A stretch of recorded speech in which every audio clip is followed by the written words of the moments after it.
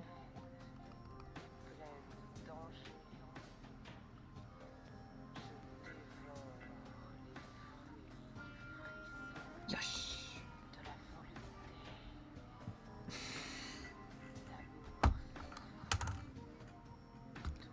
Picturing a Dragon Quest slime wearing a Bruins winter hat. Wait, when we do when I draw the Christmas panel, we'll have to do Bartleby wearing a Bruins hat. The Chief Blue Meanie.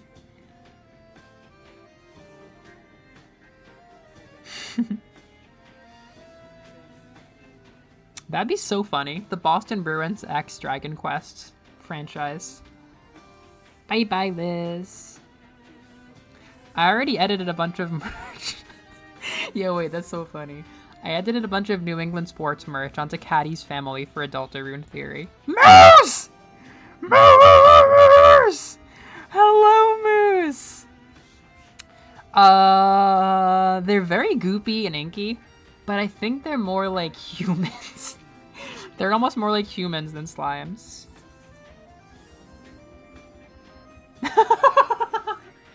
We caught the exact moment where Soul Eater sounds like Divine Bloodlines. That means this is going on like my Clover playlist, because that's actually super vibes.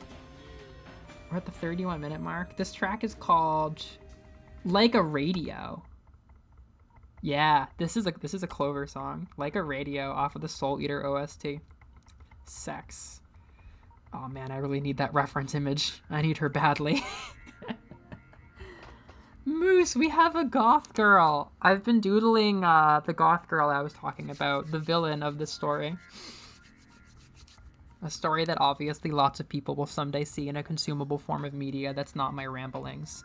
Because I'm really good at creative outlets, and I was creating a lot for the years and years and years of not creating anything besides YouTube opinion videos before last month when this bit me.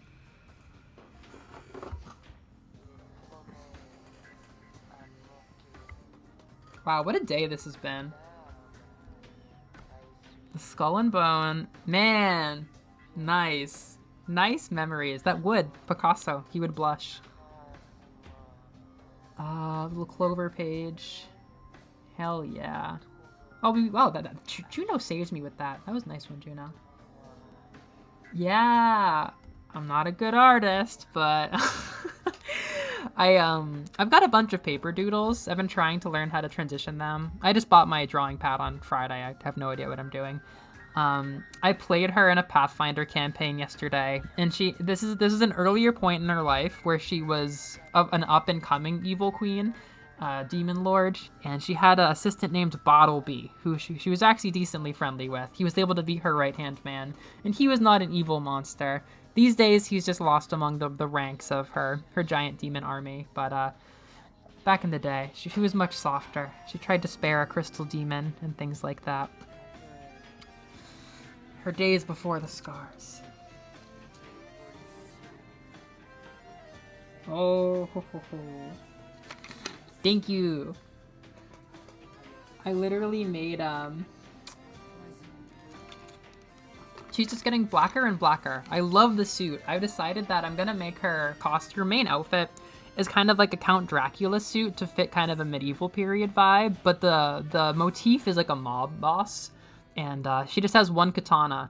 And when I pitched her to Hunter for the thing, I didn't even call her the Undying Knight, which is like her title, but just the Knight. So like 5 hours in, he's like, by the way, is this just a Deltarune reference? I'm like, no, she's not the Roaring Knight, but she ended up being undeniably similar.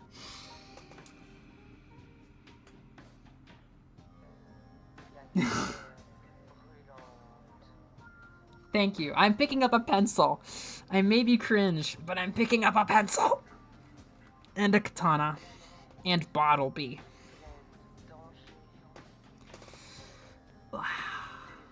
Yeah, anytime I doodle action in like my notebook, whenever I'm drawing a scene or something like that, like a cartoon, or like a very, very like a cartoon or like a comic sequence that only exists in my mind, I always draw the knight looking like this.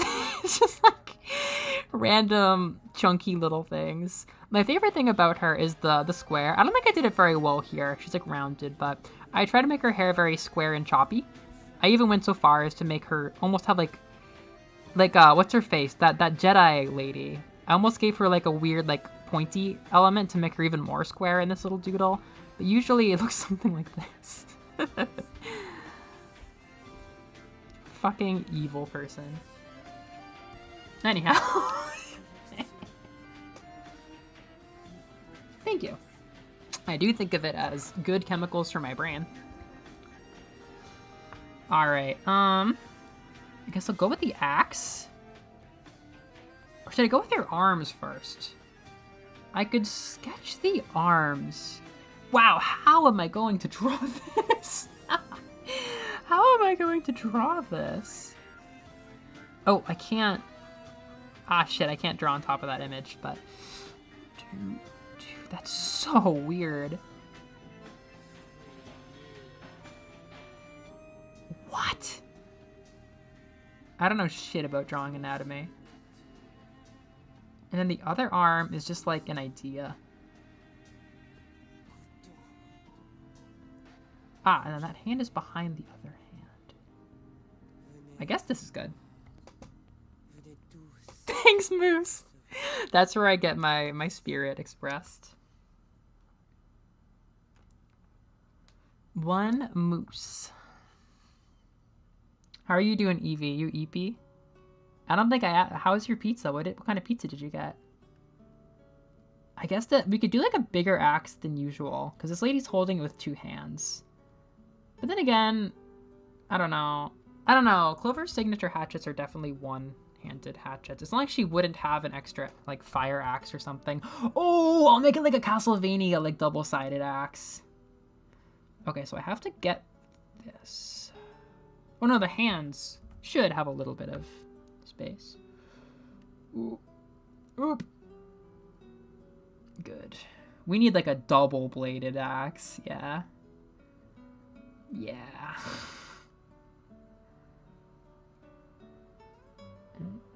It's not quite as fat as I was. Ah, no. That'll look good. That'll look good.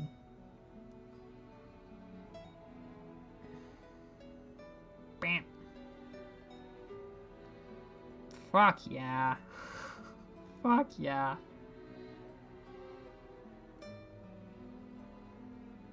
Oh, that's wonderful. Oh, I really like how the bandana looks. It's gonna be a bit of a shame going over it, but... It's there. The spirit carries on. Yeah, anatomy's like a puzzle. It's so much.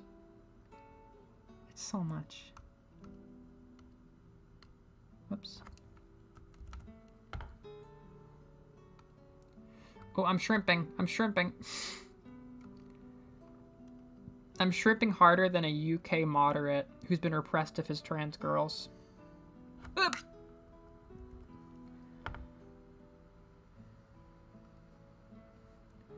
Beep, beep, beep, beep, beep, beep, beep, beep, beep. So sad that people in the UK are gonna go back to only seeing us on Pornhub every single night. Honestly, the Skull and Bone is giving me so much healing after this whole week of, like, the MasterCard thing and having to stand with sex workers, like, immediately. Immediately in the political apocalypse. Like, yep, no, we weren't kidding about solidarity. We need to work together right now. Get some queer sex workers. Get some queer sex workers in your fiction.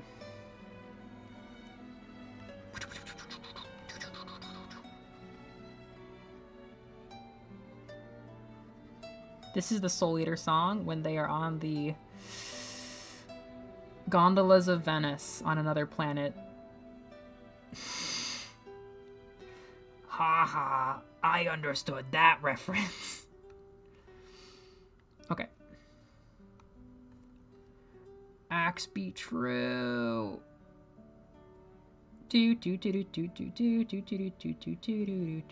Ah no! It was going so well. Wait, how did the handle escape her hands that badly? I gotta draw her hands really big. I have to draw her hands. Oh no. I should really replace the brown with white for a minute.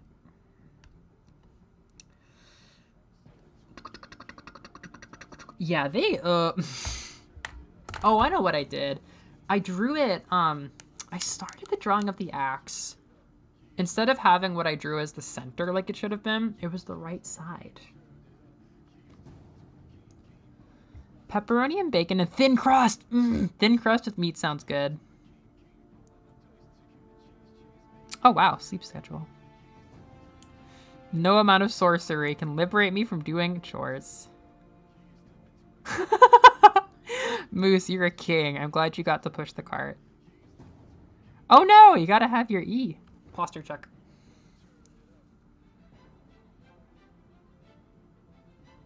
Yada!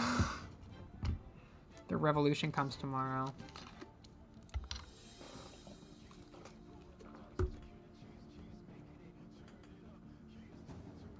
So embarrassing.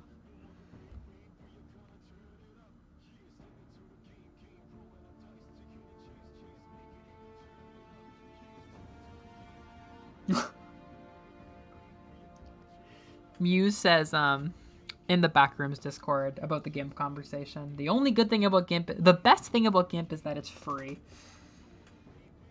Oh well.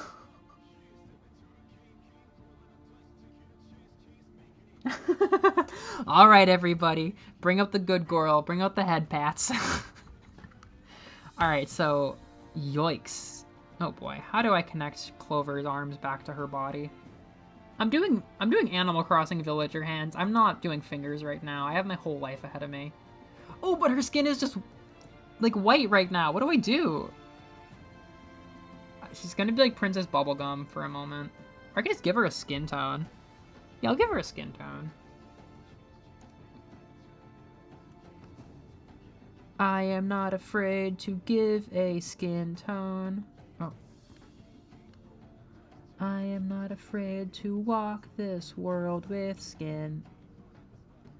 Honey, if you skin, you'll be forgiven. Nothing you can say can stop me going home. I feel like this isn't a skin tone. I don't know if this is a... Maybe this is a skin tone? I think it's a skin tone.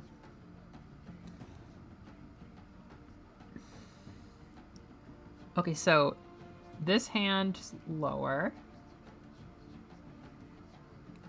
Now we can do a little bit of her outfit, thanks to May. Her forearms are going to be a little bit too long here. I don't know if I care. Oh, but I can make her hands real big.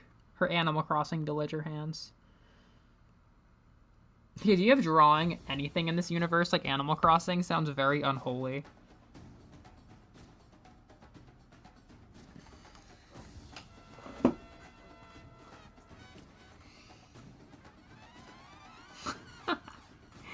That's mutual aid right there. Okay, now. Naked.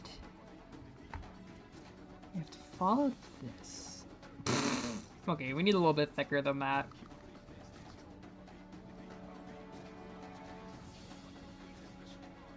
It's a lot of forearm. It's a lot of forearm. I feel like I'm creating a clay doll out of wire or something.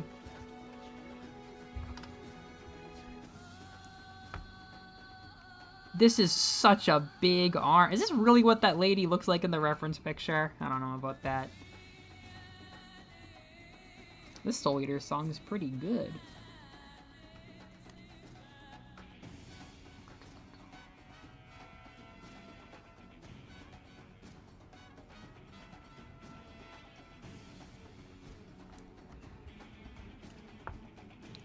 Y'all should watch Soul Eater. It has a little bit of like embarrassing, like sexualizing, like fan service stuff for sure, especially in the beginning. But it is a very cool show. I think it is actually really nice. It's so weird because on one hand, like it does so much sexualizing fan service, even compared to other anime, especially in the beginning. But then like the first episode is immediately about like how lame it is for men to cheat on their partners. Like they choose to put their stake in the ground with that of all things. Like that's the theme of the episode.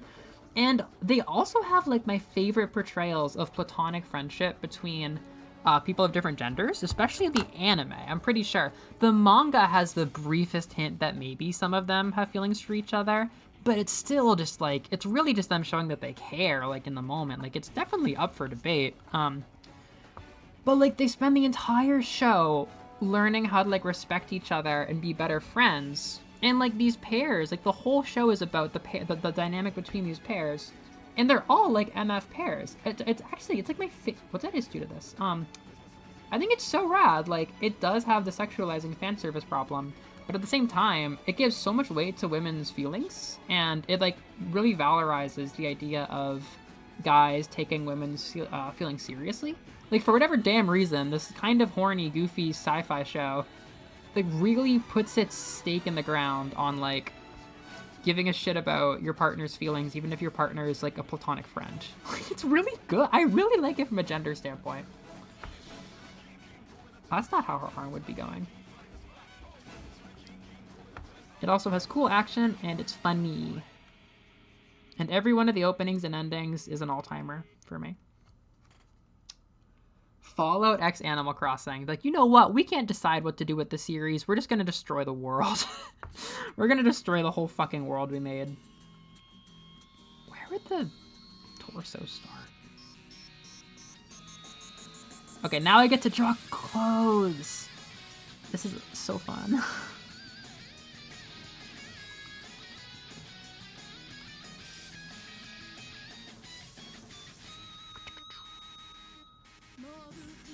Okay, we gotta get more colors out here.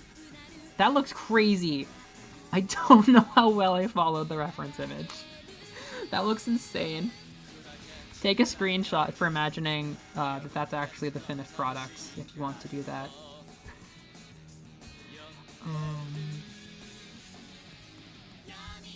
Okay, what is the main color gonna be? I guess I'll start with the darkest brown. A vocal track? This might get copyrighted. When the copyright stops the naked Clover moment. Okay. This is definitely Soul and Maka. I need a picture of Richter Belmont's back right now.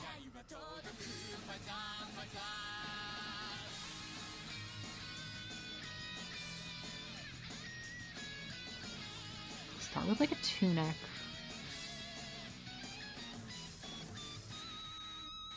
Fucking rad, Soul Eater.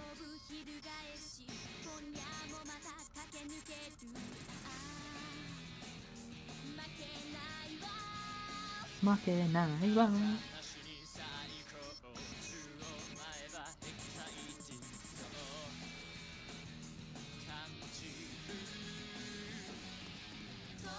Maybe I should make her rounder. Sadame. What is it? Sadame. Sadame. What is it? It's like a very poetic word. Sin? Sadame. What is a sadame? Completely forgot.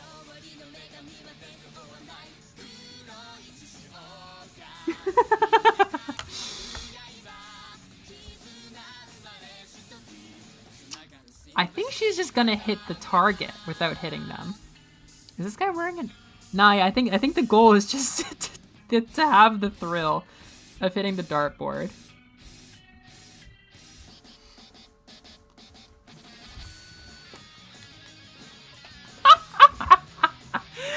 I'm so glad I spent time on this.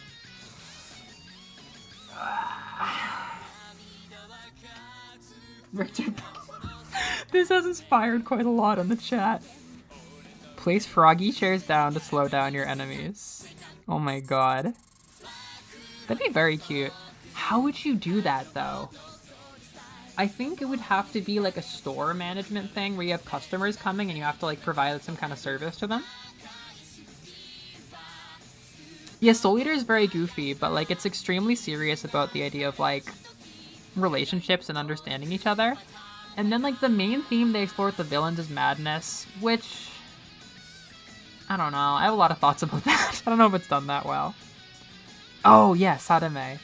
Law, Rule, Destiny. Yes, like I think it would have the context of like the Sadame from a god or an angel, which is why it has a lot of place in lyrics. There are much simpler ways to say law, rule, or destiny. Like Unmei, Horitsu, or Ruru. Adventure Time is so good. Maka's still singing, and I think she's gonna get us a copyright claim. Okay, now let me see Richter Belmont's back. I know there's... Oh, Castlevania Nocturne.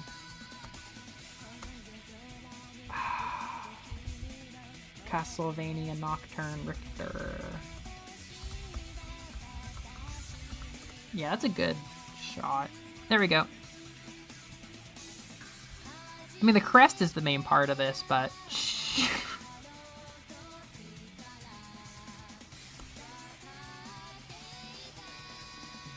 Pointy shoulder elements are very important for both Clover and the Knight's design.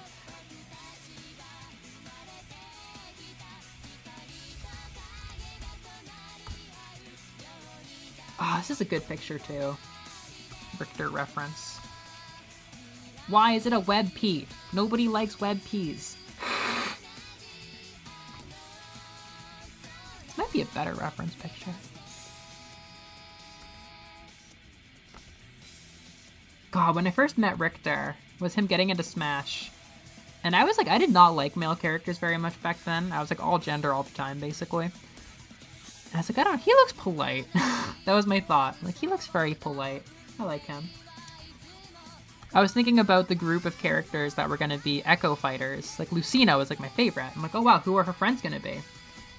And he was one of them. Her dad is one of them, too. This is a cool picture. Damn, his sleeves, the cuffs on his sleeves are so good. He's in Boston.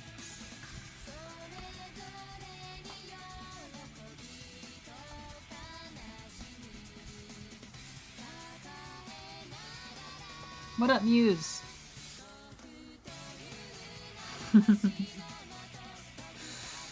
Yeah, that's what folks do. Although, okay, I normally wouldn't feel safe enough to say, let's debate Bubbleine sexuality. But what do you all think about Bubbleine sexuality? Because, I used to always be Marceline is bi and Princess Bubblegum is a lesbian. But I forgot that, I feel like there's something where... No. Oh yeah, no, when she's like a 13-year-old, in that one episode, when she's Finn's age... They bothered having a thing where, like, they're actually, like, kind of a thing. Which is, like, I don't know, are they both bi? I don't know. Not that that means that she can't be a lesbian, because I think overall, it leans towards lesbian, Princess Bubblegum. But I don't know, I've known people who don't think that Marceline's a lesbian. Or no, people who don't think she's bi or pan. But I don't think I buy that. I don't know, they bothered to write her an entire ex-boyfriend. Sure, like, she might be a lesbian, but I've always kind of thought they were... bi and lesbian girlfriends.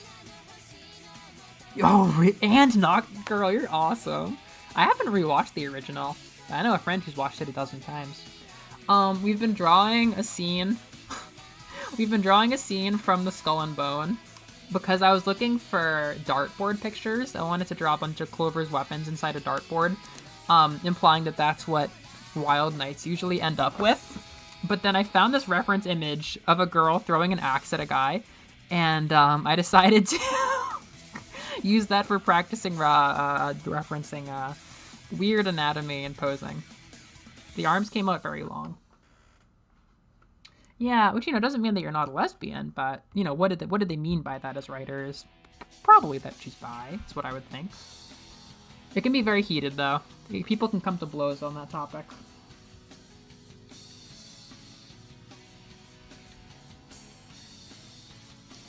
Okay, Richter. I can probably delete some of these. I will delete the main one here. It's brown now. It's brown now. Oh, I think I know why.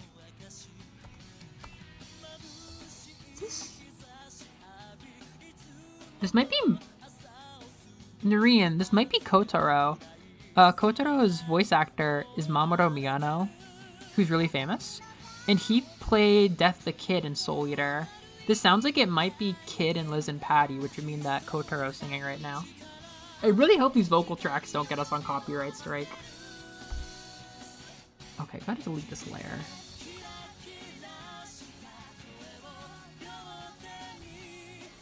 What the fuck is that? Oh, it's when I was trying to draw. Can I destroy it with a bucket? No. Well, maybe. Not really. Oh my god, Patty's voice is so cute in Japanese. I am a firm believer in the Soul Eater. We're talking about Soul Eater Muse! Ah! We're listening to the Soul Eater soundtrack. That's something you missed. I am such a fan of the Soul Eater English dub. It's one of the only dubs that I'm like pretty firm about. I'm not generally a big dub or sub like opinion haver, but I don't know. I tend to default to Japanese. I mean, it's nice speaking Japanese. It's nice knowing what they're saying, you know what I mean? Like, it's nice having the option, for sure. But... oh, their voices are so pretty! I really like that. Does that mean that we heard a Black Star song and didn't notice it? I think that means... yeah. Alright, can I crop this? Yeah? Yeah? Can I crop this? I feel like I've really fucked up this tool before. Now what? Oh god. Yeah, I don't know about that. It's from a rectangular select. Maybe I can rectangular select and then destroy everything outside the region? Maybe? Eh.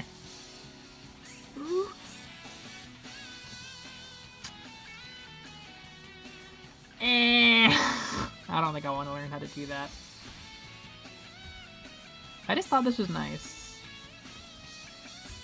This isn't the main back image, but it has some references for other parts. Excalibur is... oh, English Excalibur. I haven't tried Japanese Excalibur. Yeah, he does do a lot of singing.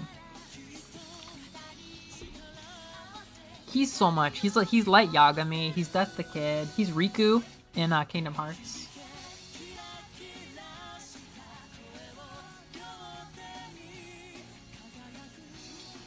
Oh yeah. They are a cute couple above all.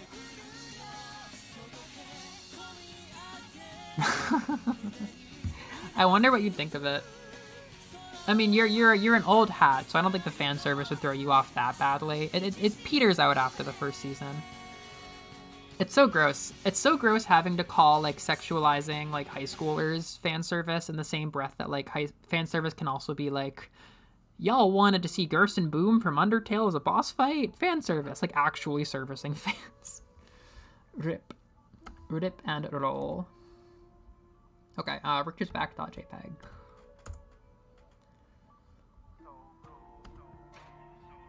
We're back to So Cold. This is definitely looping. This is definitely looping. Wait, no. Oh, there's gonna be more songs. Oh my gosh. Mauve, Ito, No Sympathy. Why are Maka and Soul song is so cute. Mauve, or however you pronounce that color. Mauve, Ito, Sympathy. My Star, Black Star and Tsubaki. それが僕らの Michi Shirube? Well, I'm opening up Jishu. Michi Shirube? Michi Shirube. Guideposts. I'm gonna learn that. Or guidepost. Cute. Wait, this is Soul's theme? I think this is suggested it's Soul's theme. I don't think Soul can pull this off most days of the week.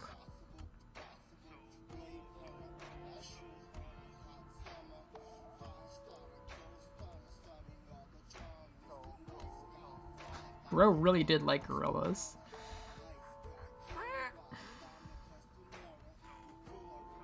Oh, I've never watched much Cowboy Bebop.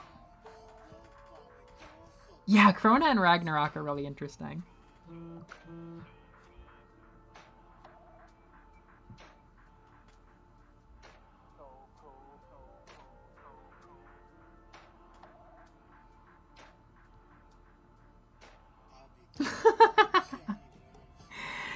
I haven't finished drawing. I meant to make her more muscular actually, but I wasn't locked in yet. Mob Cycle 100.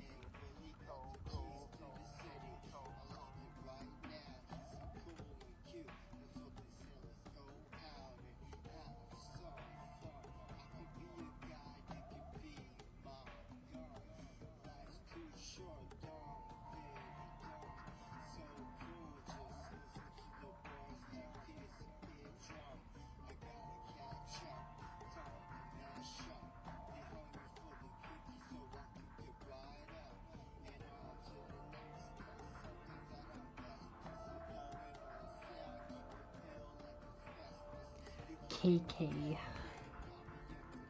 Alright, what are we gonna do?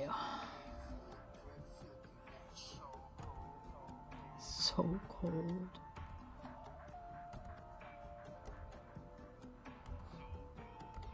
If you want to see a listless, apathetic boy, if you want to see Mom Mimi as a boy, wait!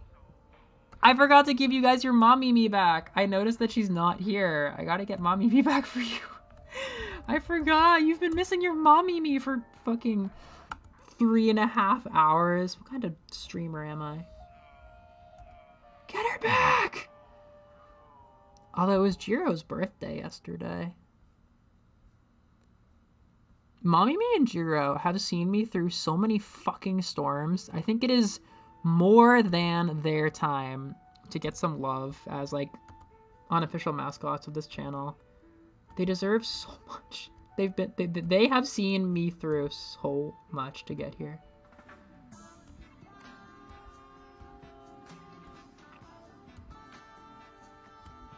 Happy birthday. Give her to us now! I'm not giving her to you for that.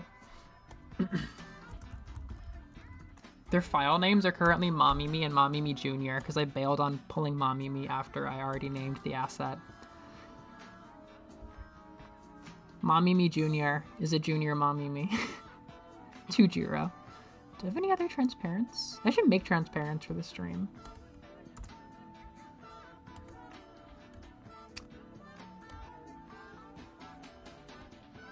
Mommy. She is an Idolmaster character. She's one of my favorite characters.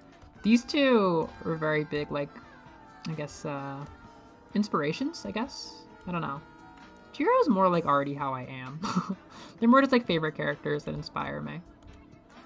I don't want to block too much of the drawing, though. Mommy, for no actual reason, has been hanging out near stream for, like, quite a while. Like, there's literally no reason. I just left her up one day.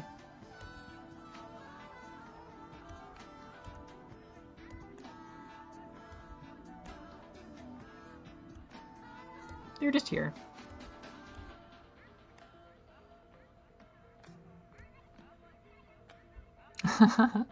That's true. I could draw Mommy, me, and Jiro. That'd be rad. Mommy, give her to us now. Wolverine. That's badass. Sounds gravelly. Buckle up for a ride. Nah, yeah, I could do numerous TED Talks on these two. They're some of my favorite characters of all time. They're in a tier that only like 3 other characters have ever been in. Okay, what am I actually doing here? I need more colors. I don't think I've moved them all.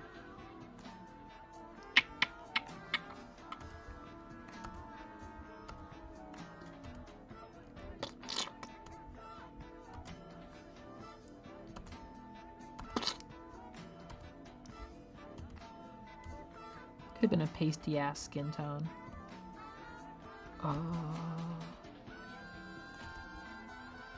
Skin tones are something I've not really settled on. I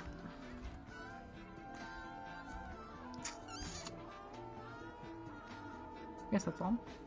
Okay, let's use these. If I want to make some impact, I would go with this. I think. Yeah. Yeah? Yeah. 6'6" Mommy. Everybody is gonna get the disease. The Melovania fashion subculture spawned from those two. Yeah, I'm screenshotting that.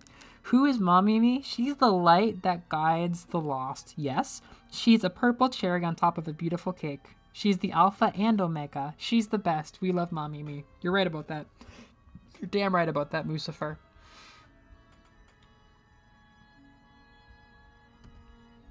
Evil and fucked up Medusa music is coming. Oh, Medusa was a partial inspiration for the Undying Night. I use Dr. Medusa as kind of like her default personality. Alright, tablet. Let's give her some shoulders.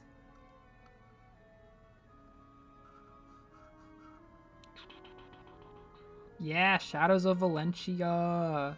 Shadows of Valencia color scheme. Yeah. You got it, Clover. Bartleby, why are you buying sex? Why are you here?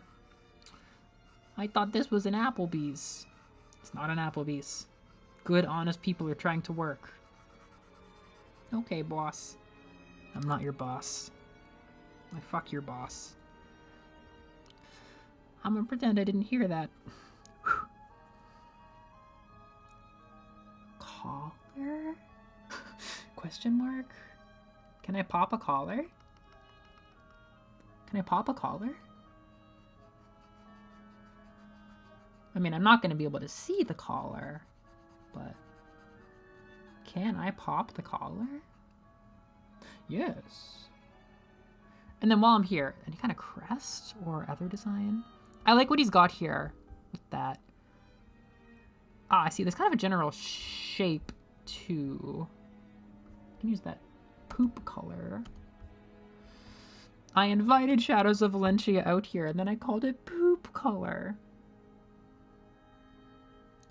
What just happened? Oh, I see.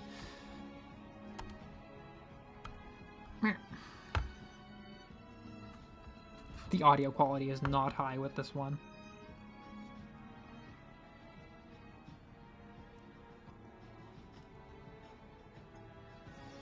Could have made this thinner. Looks too much like a feature of the outfit versus like simple threading. Well, I'm still gonna do that thing.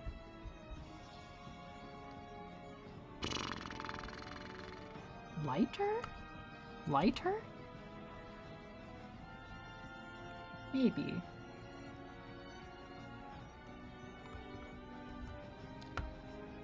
The audio quality is so low in this video.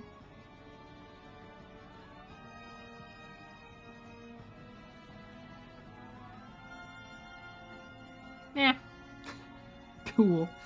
I'll just give her an apple crest and pretend that that's canon for a minute.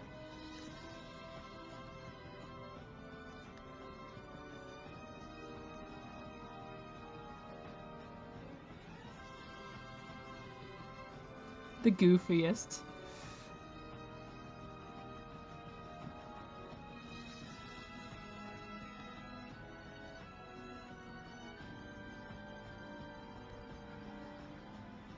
Meh.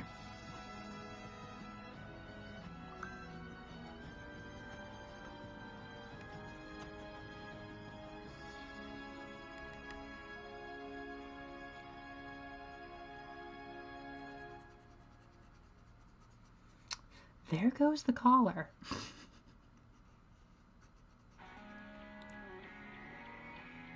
Rad.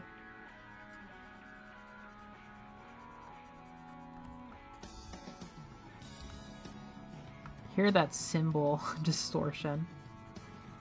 No god created this song.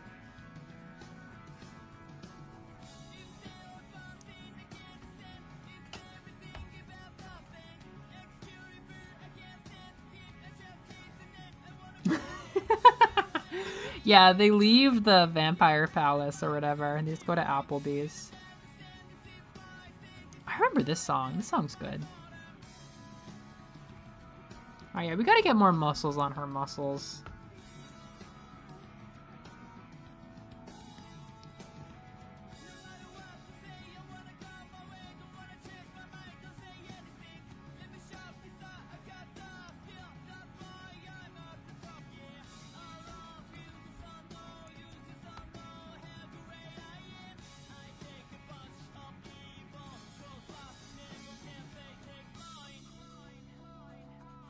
This is just making it more obvious how freaking long these arms are from the way I did the reference. Yikes, I feel like this should be where her arm turns. Yikes, yikes, yikes, yikes, yikes. Oh, shit. Anatomy's so weird. New elbow just dropped. New elbow just dropped. New elbow just dropped. Ah, her wrists. Oh, ouch, ouch, ouch. Yada. We've barely even begun with the axe.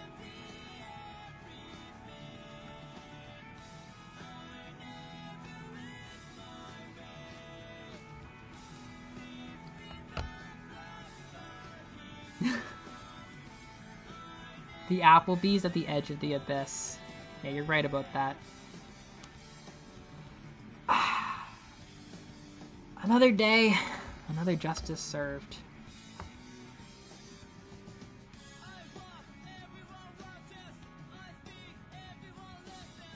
I heard those lyrics.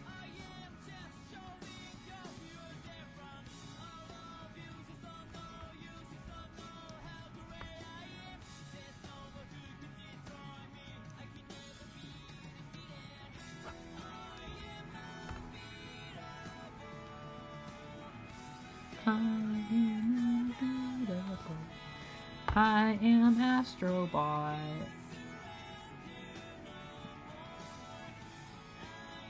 Has anyone here played Astrobot? What is the PlayStation situation in this chat? I am the Astrobot. I've learned my lesson, I'm just going red.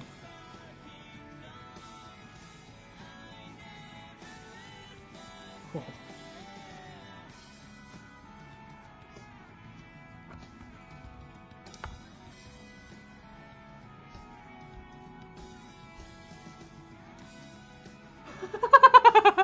You pretty much guessed half the lore of the Skull Country. Kingdoms rise and fall, waging war and spreading chaos for the precious treasure that Applebee's guards, the mozzarella cheese sticks. The setting for the story is a country that has been like fought over endlessly because it's really good at growing fruit. It's like a very, very valuable agricultural resource and nobody's been able to keep it. And over hundreds of years of people building settlements and trying to colonize it, nobody's ever made a successful outpost. And it's getting worse and worse the more people get left behind as their countries give up and just turn to thievery and robbing the people who come through to try. It's just a region full of thieves. There's no government. There's just mutual aid networks of all the people trapped inside of it.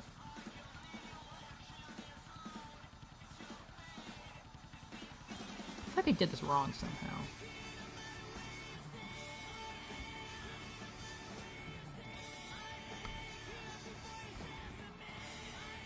This song's rad. Wow. Real Soul Eater hours. Wood color, please. Dark wood. Yada!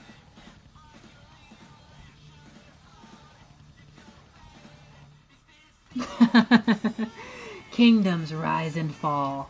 Empires turn to ash. Yet Mamimi remains. You're right about that.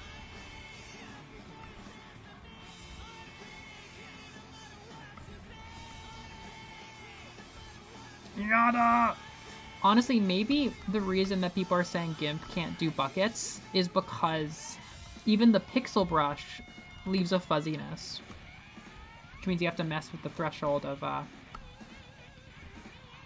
Damn. Really? It's the best I can do? Well, it's the best I can do with, her skin tone, I guess. Don't make me manifest this. I have a tablet now. I can just draw on Applebee's full of Mamimi stuff. Don't push me. Don't push me. Feels like this wouldn't be all black. This wouldn't be black. This would be brown. I miss her. That was a good drawing to start the day. I still haven't done Christmas. We have to get to Christmas.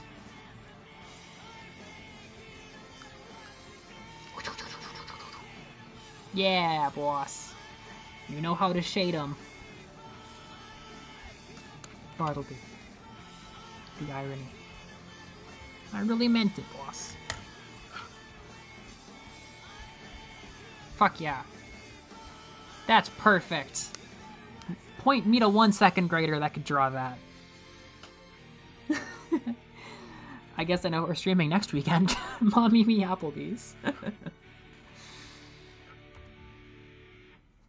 Delightful stuff, really. Delightful stuff. Very shameless weeb behavior having some of my favorite anime characters just watching the stream. Incredible stuff. I like that I brought out 2 reference pictures to draw that outfit. Like, I don't think I needed that. Okay. Wait. I have a sneaking suspicion. Yeah, that's gonna take out a chunk of her arm. Oh, I meant to draw the sleeves. Oh well, who gives a shit? We're all gonna die someday. Probably soon. That's a reference. That's not my personal belief. Alright, I need a snack like a motherfucker. Cereal just doesn't fill you up like pancakes do. You can't hit this? Hit it. Oh, yeah, right. Yada! How did that even happen? Shit. Shit. Let me do this.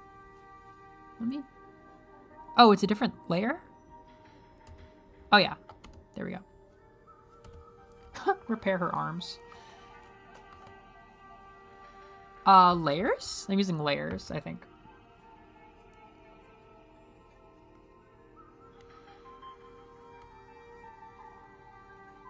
What?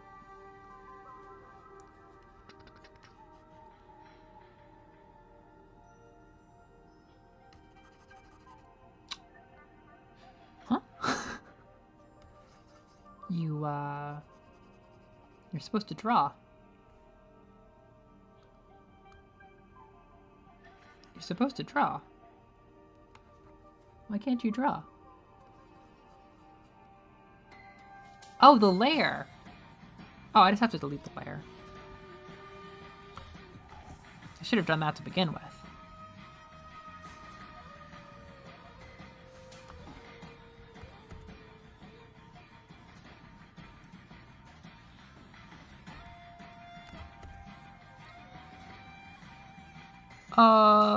I know there's a way. Shit. Remove layer. Delete layer. Rip. Delete layer. Oh god. Yada.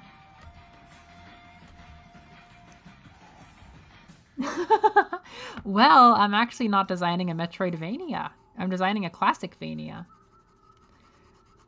I don't know. Maybe I will create. I mean, I should someday create a Metroidvania in the Skull Country, but I don't know. Honestly, I feel the temptation to make a Metroidvania starring the Undying Knight herself after the events of the game, but I don't know how I would make a game with a straight up evil protagonist. Like, I don't know what I would do.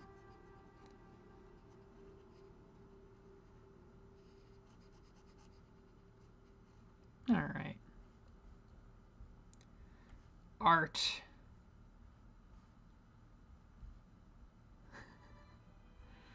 Wow.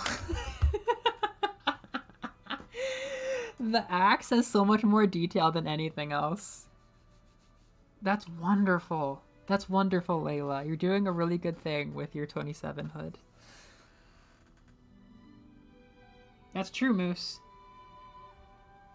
Alright, I need a snackaroonie, but I don't know. I don't want to stop yet, so 5-minute break.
Sorry it's been such a long break. I've decided to make a cup of mac and cheese. My mom brought me Annie's mac and cheese, like college dorm cups from America, so that's gonna fit probably another 2 hours into my tank if we break right now. Bye, Moose!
Hello! Sorry that took so long, everybody. One thing led to another, but now I'm very well fed and I feel better.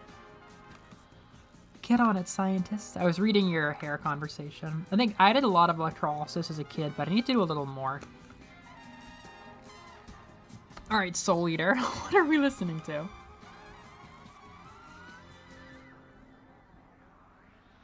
This is part of Death City? Well, we would have missed all of that, so... Rewind.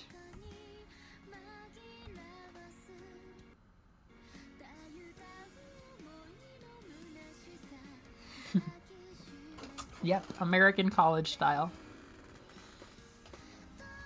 Honestly, nothing makes me feel more like, not homesick, but like, oh god, where am I? Than those little cups of mac and cheese. Because honestly, like, my dad called this. My dad was like, I think that going to another country isn't gonna feel as weird as going to college the first time felt. And he was so right.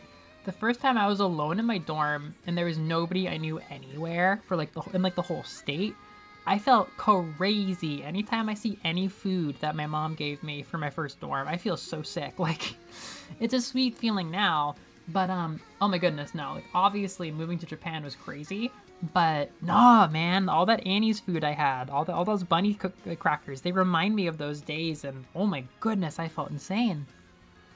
That is so nice and cheesy and warm. Alright, it's Christmas time. We can't put it off any longer. If we don't do Christmas in August now, we might forget to. New page! Christmas page! Hey, Lee Marie! Thank you for coming. Yeah, honestly, Japan was absolutely nutso kerputso, but I was just much older, and I was more used to living on my own.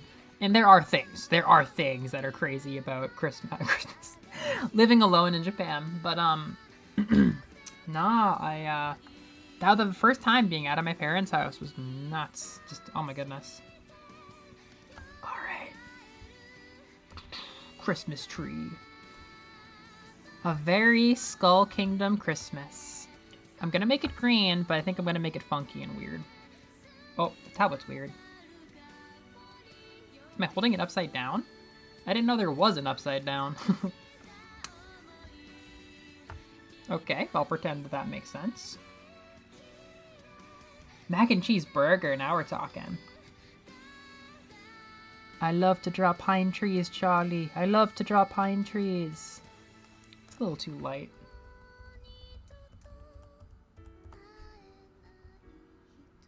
What's good? What are you up to, Limari?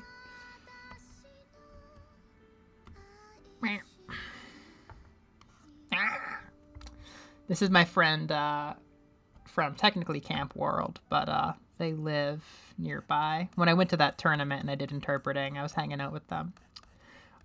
One of the big folk who got me into Vocaloid.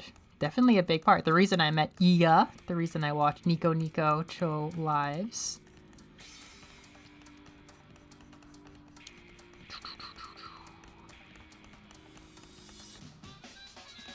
I had a very short phase drawing like Bob Ross, and I tried to learn pine trees from that. I love pine trees.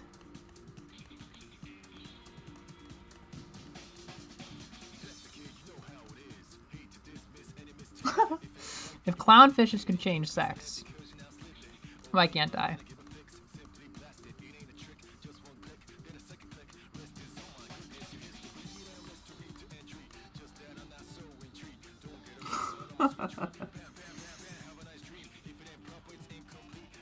Somewhere over the rainbow, if the dinosaurs in Jurassic Park can change their sex, why can't I? If the dinosaurs in Jurassic Park can change their sex, then oh, why can't I? I think I see the vision.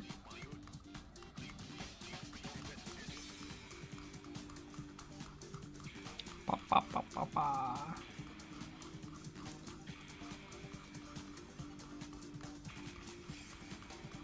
Binge reading manhwa, that's rad. What kind of manhwa do you read? If you don't mind me asking.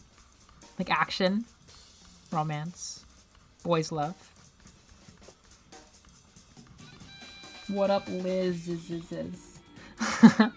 We, for some reason, we had Mommy on the display for the Elgato for a couple weeks. I don't know why we put her there. I think it was a Japanese learning stream.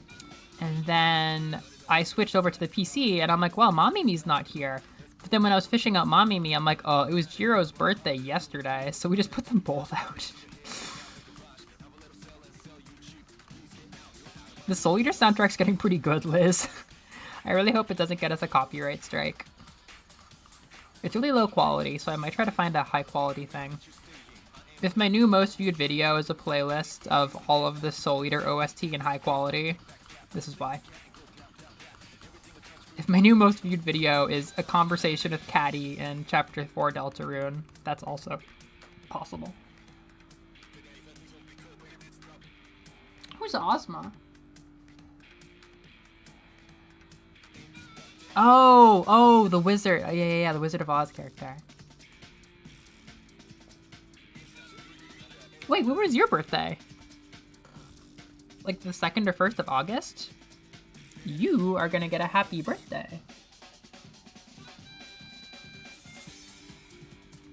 It reminds me of us, Liz, if I'm being fully cringe. It reminds me of the two of us and our friendship. We're definitely gonna go with a fruit motif. This is my Skull Kingdom. Skull Country, not a kingdom. This is my Skull Country, and we live and die by fruit.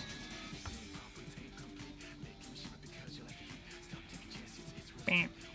That looks like a pear, and maybe maybe that's fine.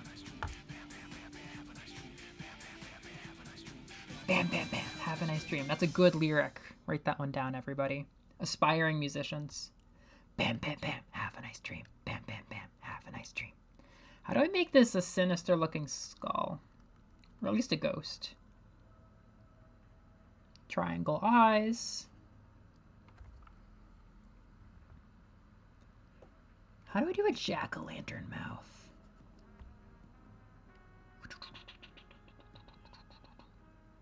Meh.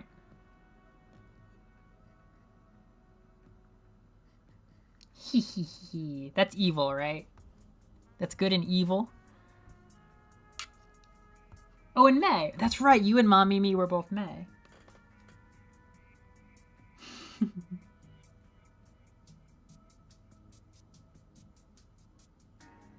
You got this. You're gonna steal the villainess's soul today. I know you will. This is your moment. Is it gonna be better art if I use a different shade over here? Yeah, I think it is. I'm good at art. Hee.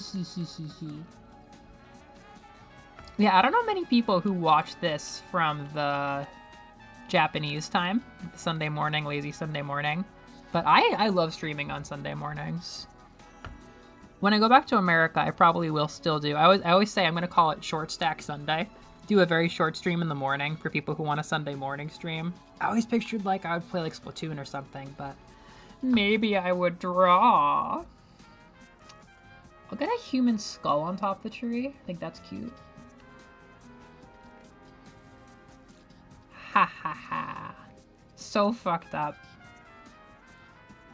I wanted to try at least for stuff involving the Undying Knight herself to keep it kind of like actually like grim so I can break up the tension with funny bits, but yeah, I'm pretty much doomed to capture like a Soul Eater type of tone in this whole story. Like this is kind of my comfort zone.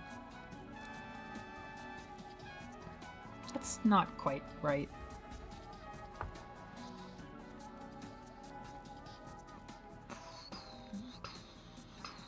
Okay. Bam. Bam.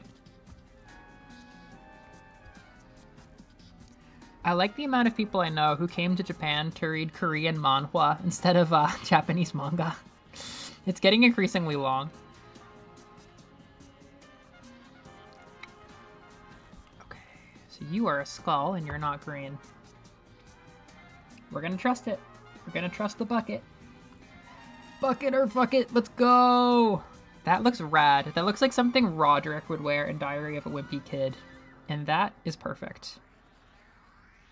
Mom is so mad that Roderick got this awesome skull-shaped CD player. He put it on the Christmas tree.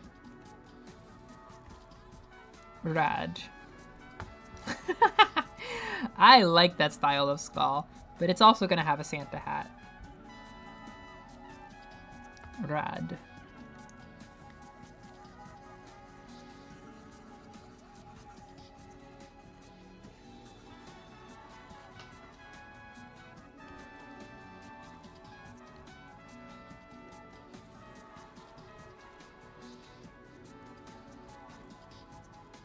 Big fluffy, big fluffy, big fluffy, big fluffy. Okay. Straight up fucking red.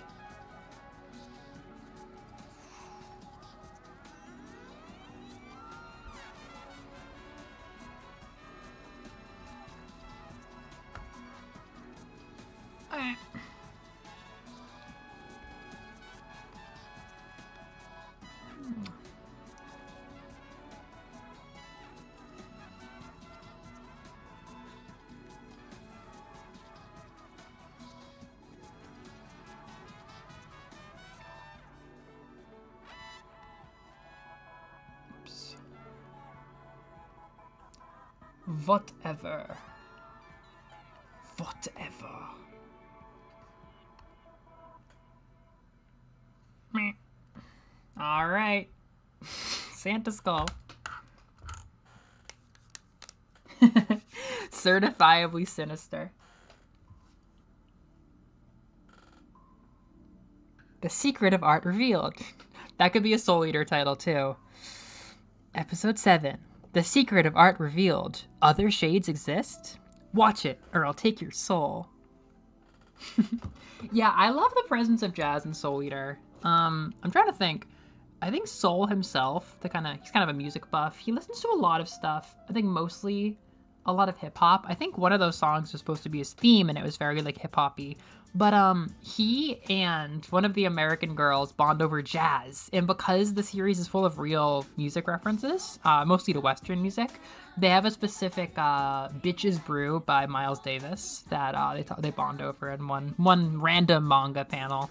I really like that detail because they're both very chill, and it's so believable they would both be into jazz from New York. Yeah, the American girls. Yeah, I like that, like, Soul Eater has really good character designs, but then the foreign... I mean, it's actually hard to tell, like, where the characters are from, but they have characters that are New York, Brooklyn, thug, cowboy sisters who are blonde and white with blue eyes. The blonde, white, blue eye, Brooklyn thug, cowboy sisters. Like, okay. That is the le stereotype.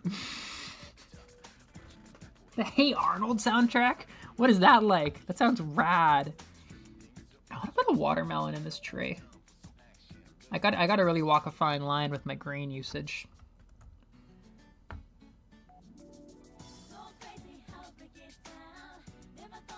It sounds like a poppin' music song. It's so crazy how to get down.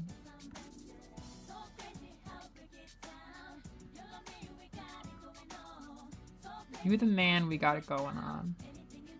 Yeah. I'm gonna do a smaller slice of watermelon. Can I make the watermelon look sinister? I don't know if I got that in me. You gotta start paying me if you want a sinister watermelon. Like, what do you even... How do you make the watermelon look evil?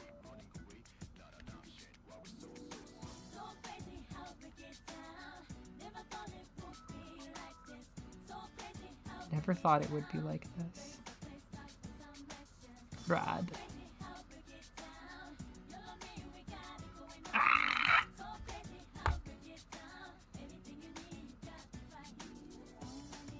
Bam.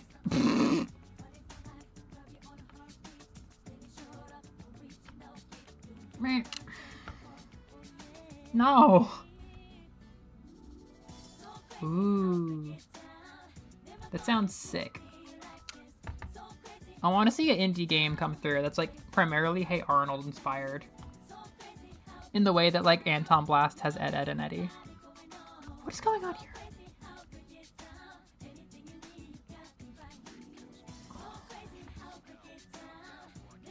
No.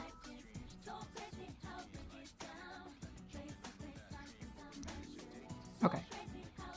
That's fine. The blood red X mystery. I really could have done that. You were barely saved from me doing that. I'm gonna say this is at the Skull and Bone. This is the flute song! Oh my god, it took so long for the flute song to come. Holy shit. I'm gonna say this is at the Skull and Bone.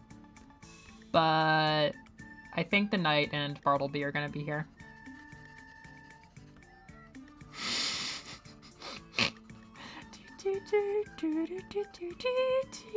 This is like the most iconic. This is like the most iconic Soul Eater song.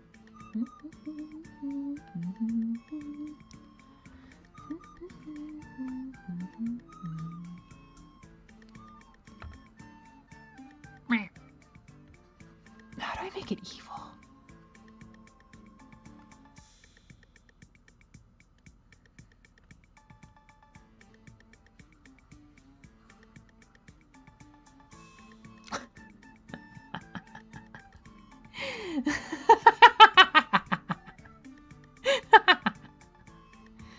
Sweet.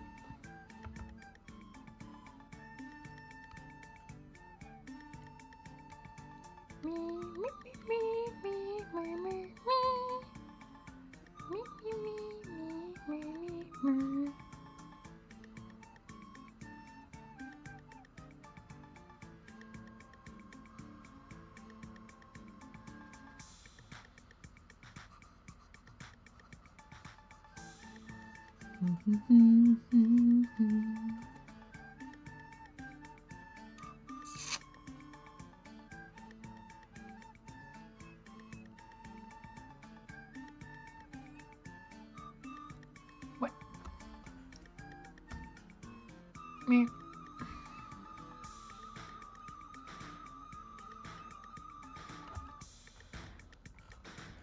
This is a famous piece of Soul Eater culture.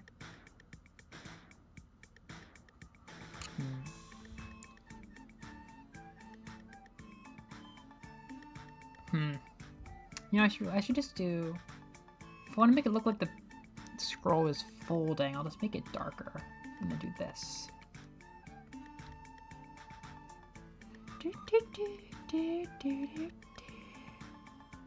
Not thin enough.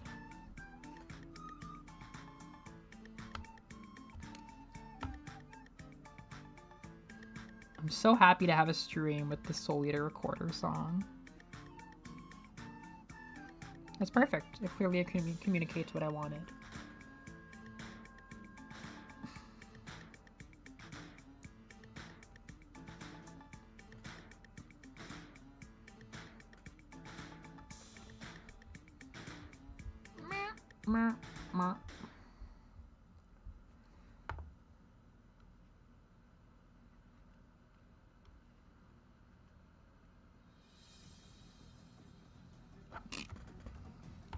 You didn't see that.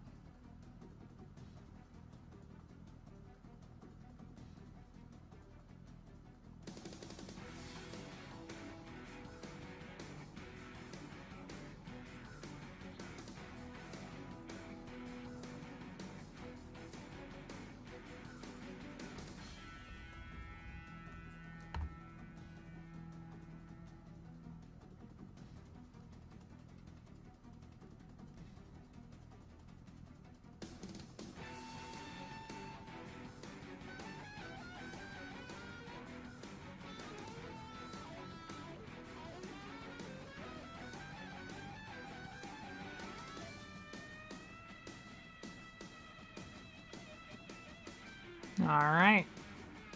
I saw the watermelon and I locked into action.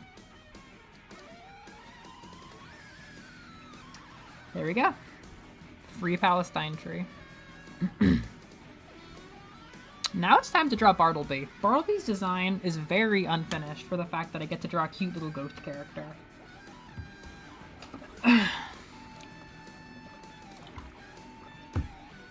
Wow, we're really pushing it. We got trans characters, we got the brothel, we got free Palestine. This is good. YouTube's gonna like this. MasterCard's gonna like this.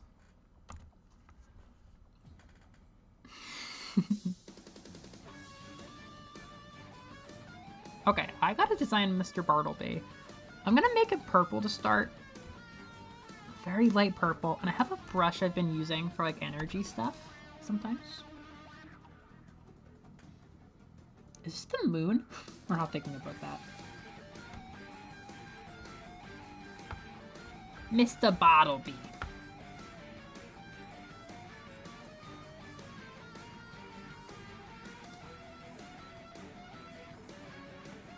You would think I would just have so many points of reference for a ghost like this, but I don't.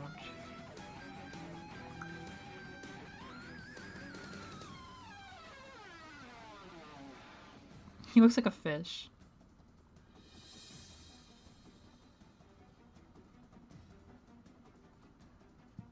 Mr. Bartleby.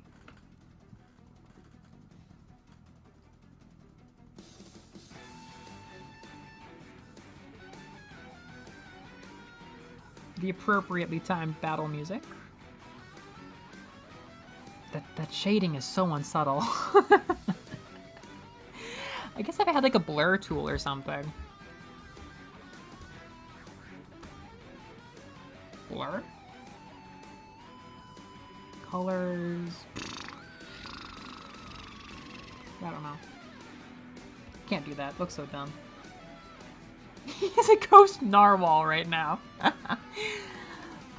He's gonna have a black Santa hat because he's so evil. I already want to draw the knight again. I was just gonna draw like the fun characters, but I already want to draw her again.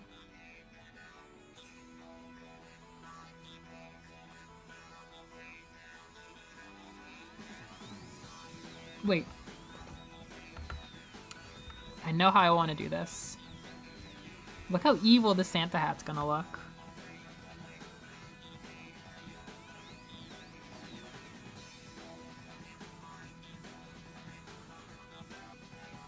Fucking rad.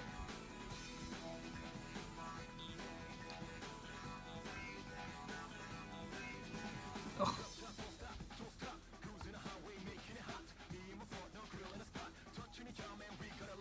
It sounds like gorillas again.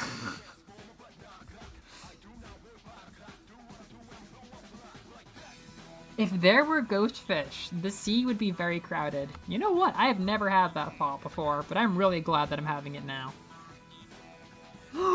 The ghost fish haunt the land. Wow, thank you, Evie. That also is enriching my life. Probably permanently.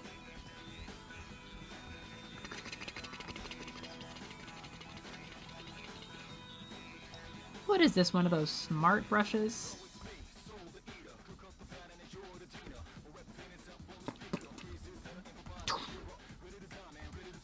Black. Ow! No! I was thinking it would be more just like a stylized furball. Like one that you would give to a mischievous cartoon character. But being very crude, it's hard to hold down any sense of like physicality with any of these characters.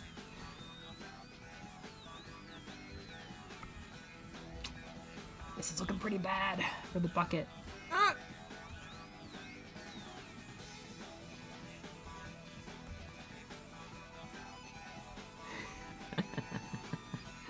Bartleby doesn't fuck around. He's a real hardened criminal now. But he does come to the Christmas party.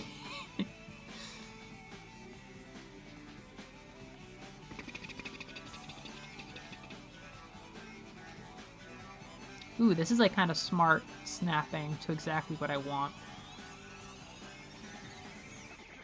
Shit.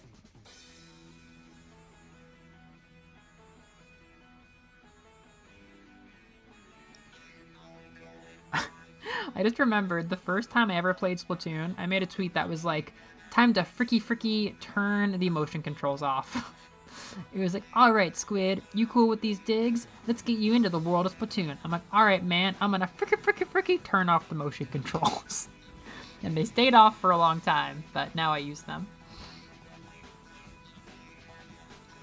His hat is barely resting on him.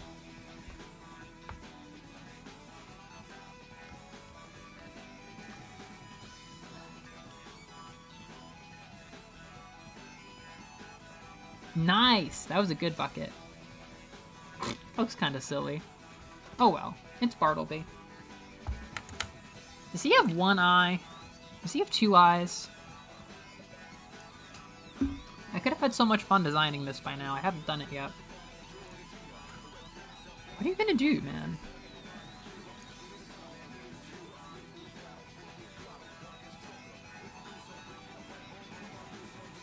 I'm gonna try one eye. Eh. Two eyes. Not like that.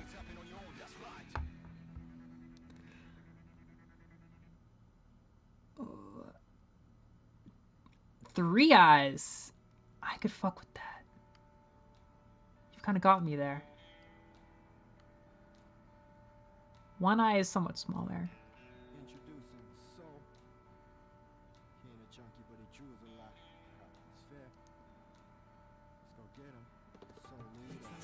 Let's go get him.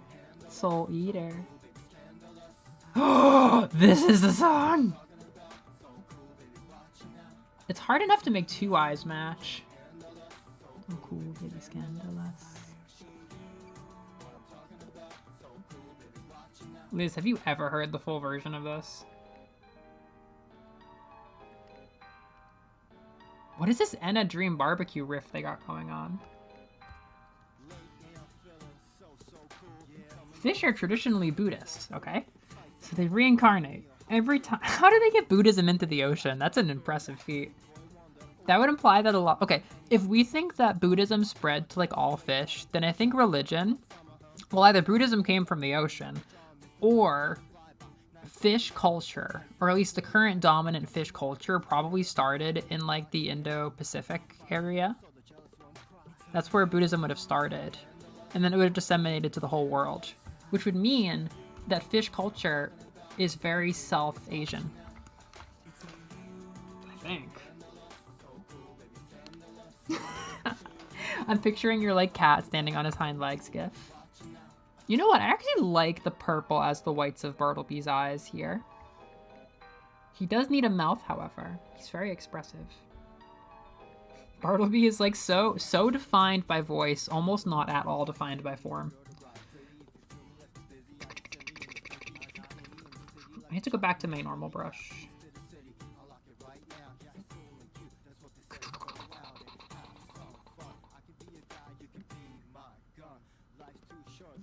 You could be my gun, life's too short. That is a good Japanese hip-hop English. You could be my gun, life is too short. That's Soul Eater.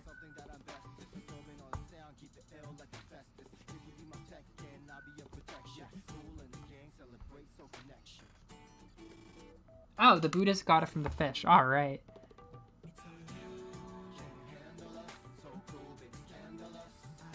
I love this music playing for Bartleby.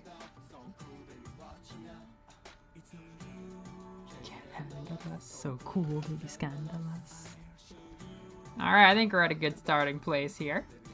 I do, unfortunately, have to draw his master because it's been 2 minutes and I haven't drawn her. So, sorry. Merry Christmas. Oh my god, I'm gonna put her in some kind of Santa suit. How do I do this?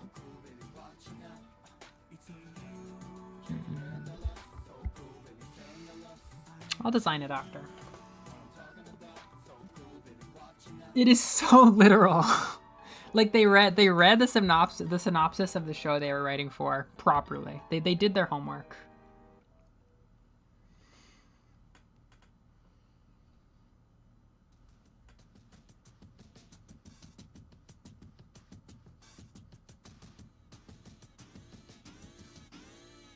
This is a Splatoon song.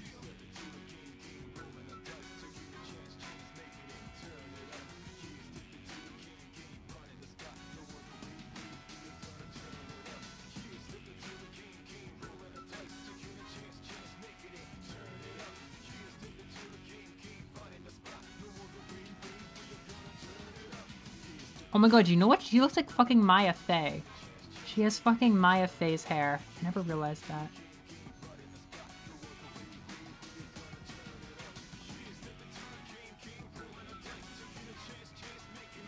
Dumb bastard. Ooh, I like that.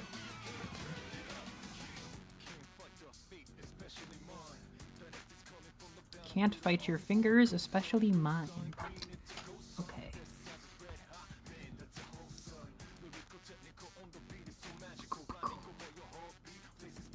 Ooh, this is like that was a good line right there.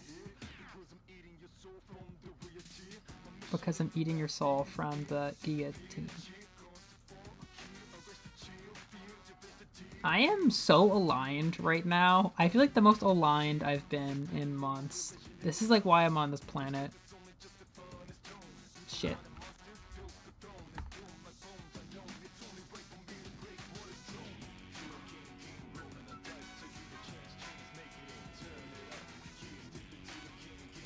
I was reincarnated into a fish?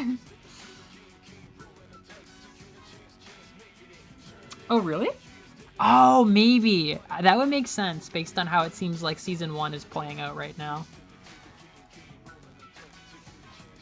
They have one about a vending machine? The time I was reincarnated as a vending machine. Whoops. This character is so hard for me because I have to learn how to use like numerous shades of black.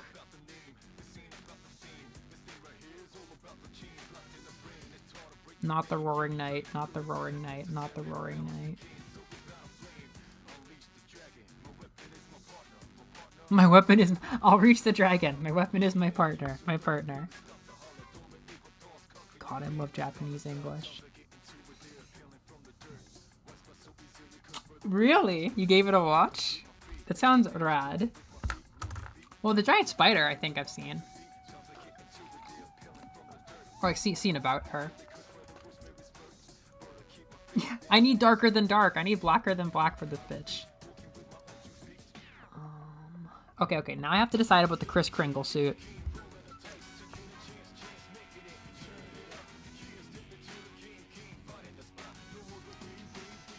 Skeleton.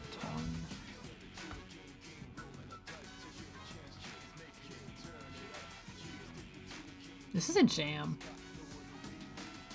This is a very good one. You know, I just realized stick figures aren't that good for human anatomy because people don't stand like this. I can't just keep doing this. She's sitting? No. This song's so good.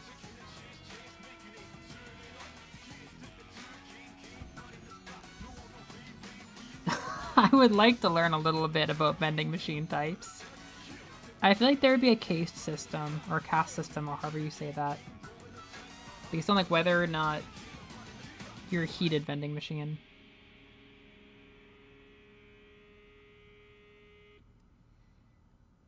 Shoulders. I give you shoulders. What? The Layton? What? Wait, this rules. This is just Professor Layton's theme. Ooh, there's some good options here for our next soundtrack. I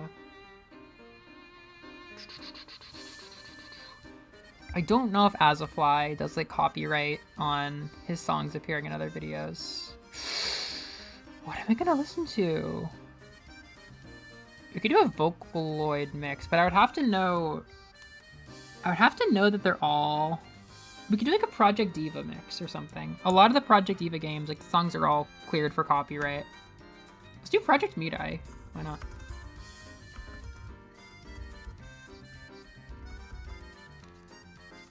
Yeah, seriously. That was a good last song. I think I'm gonna put her in like the tackiest Christmas suit I possibly can, real quick.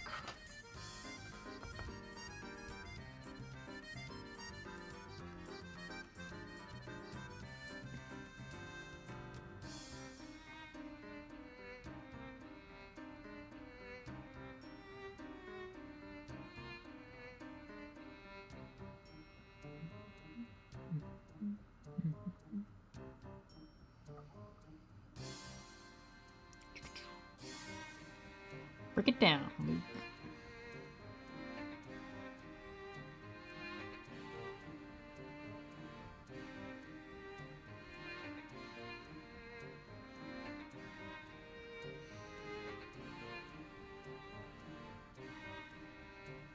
There we go. Get those broad shoulders. I love her shoulders when they're broad so much that I might just make her trans just to give her really broad shoulders. I don't know. I haven't decided. Okay. Let's just pull up Vocaloid music.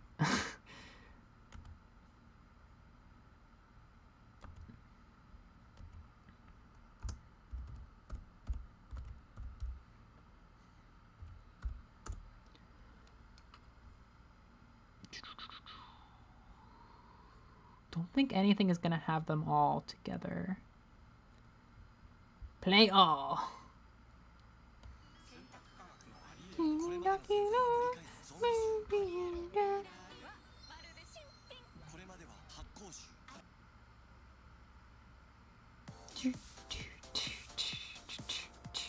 This is the most like instant click opening song of any rhythm game I play. Like every time I open Promira, I have to play this.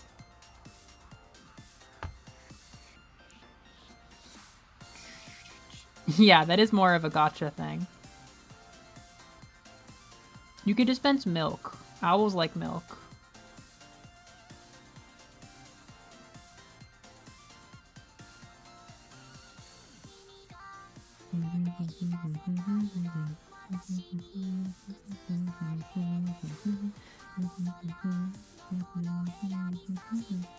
I'm gonna cry if I don't get to have a VOD because like Soul Eater's actually terrible about copyright or something.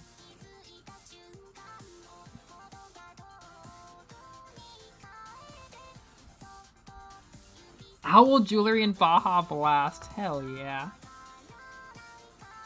Saturday night pizza vending machine. The most popular one we have. Wait, I need to... Her chest is more foregrounded than her arms that are behind her back. This is something about art that I understand.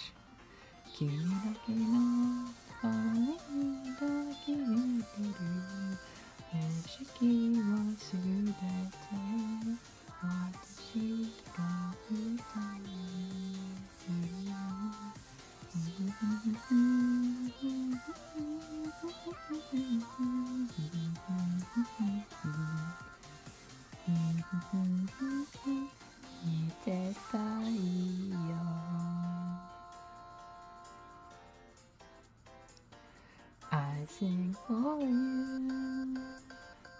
Hell yeah, Finder! Woo, Finder! Yeah!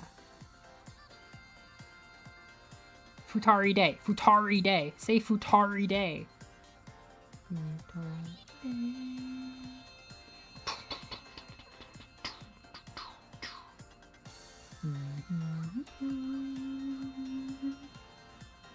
Alright.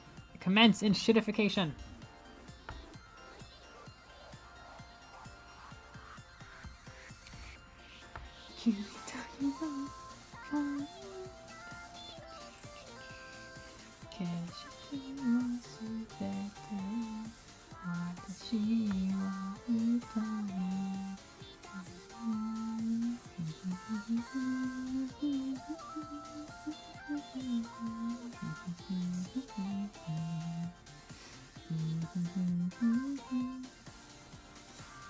Wow, I'm so good at drawing straight lines. I don't know art, but I know boobs.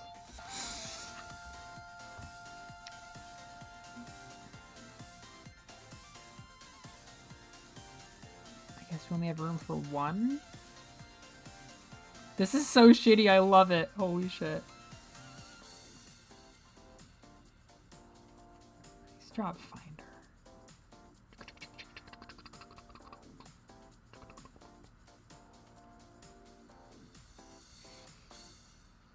Rip it up, Miku.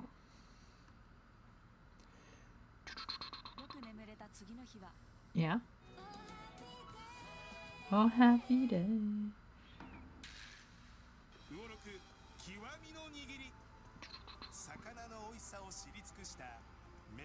The shading makes sense, trust me. It really makes sense. Picasso would blush.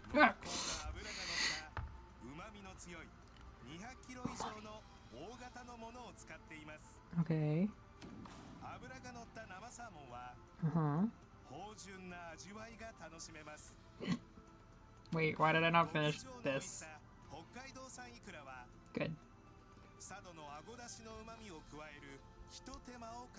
Can I skip this?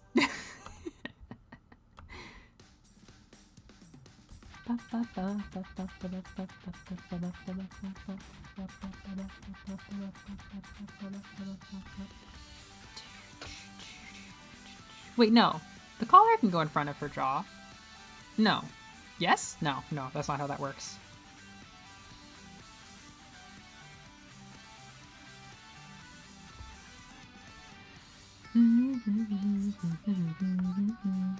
Oh, could I use a bucket to fill in her hair? That'd be so good. Oh my god, she's finally not wearing black for one fucking day. Yeah. Yeah. Hokkaido was brought up.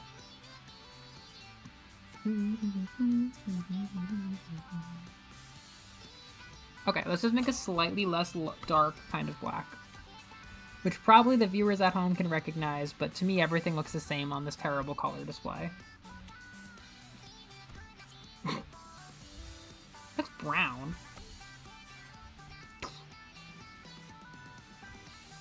It still looks brown.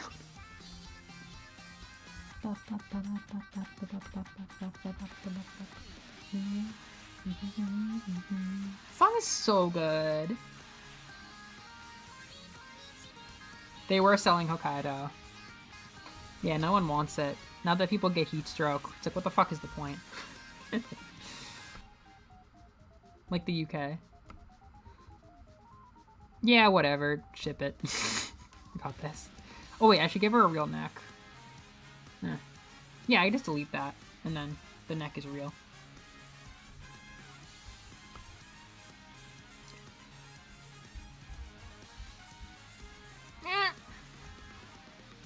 Shmee, shmee.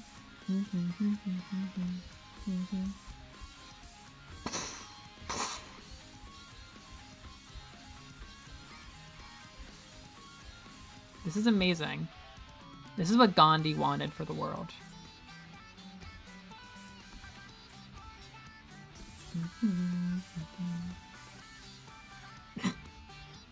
Okay then.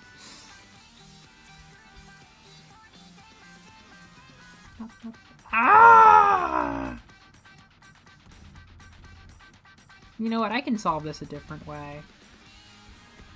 I just want to darken her eyebrows.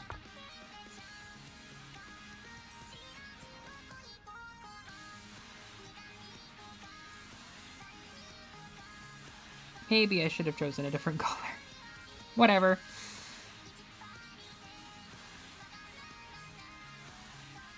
I'm putting them back under her bangs. If I go over the black outlining with a slightly thicker brush, I think that will solve most of the issue that the bucket caused. Yeah? Yeah. Yeah, putting the eyebrows back under her bangs.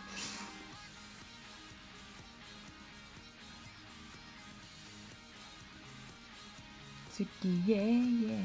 Suki, Suki, Suki, Suki, Suki, Suki, yeah, yeah.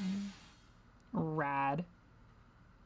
Everybody, if you like Christmas sweets, what is your favorite sweet you can have at Christmas time?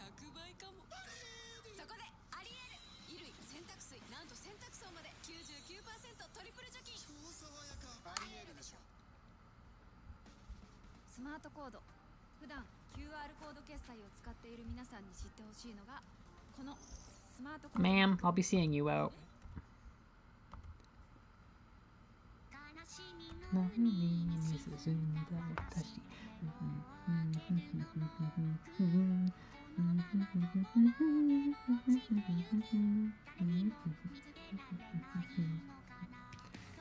Whoops.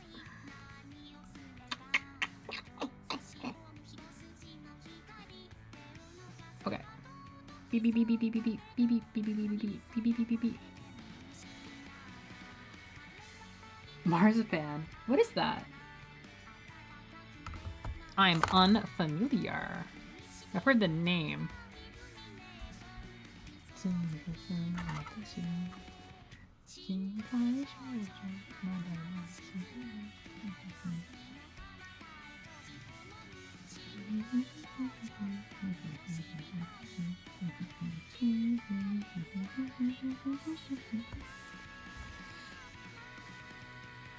Me.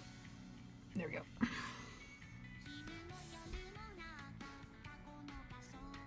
Alright, alright. This Christmas party's getting started. I think that tree needs more fruit. Oh, that's so vaguely familiar.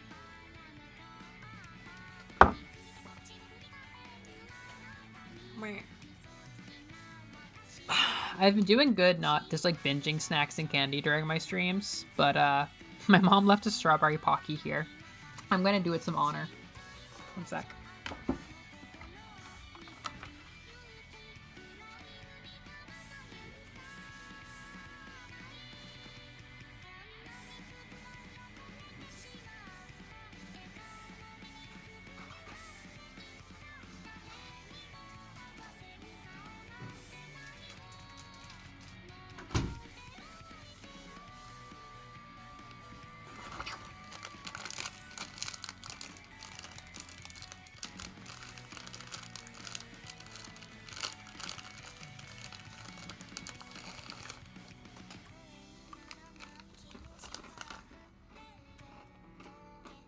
Rose water? That sounds rad.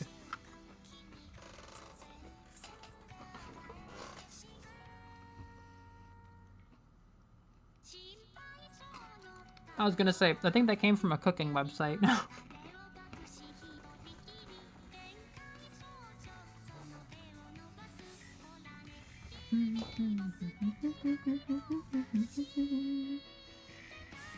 Alright, we're just going off vibes now.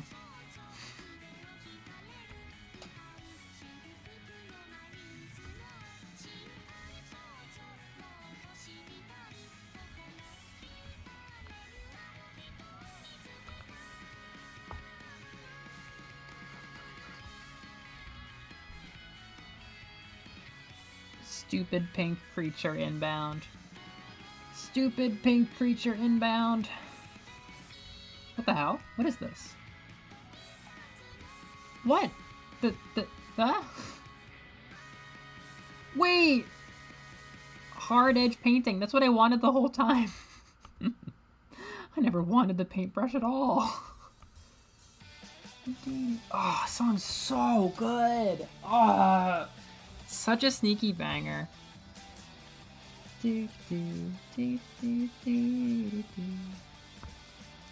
Yeah, our little buddy. I'm just going through the whole Project Meat-Eye Deluxe playlist right now.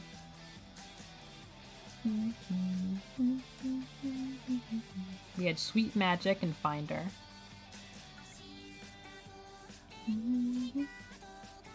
God, my heart is welling with hope just looking at Lucky Clover. She's so stupid.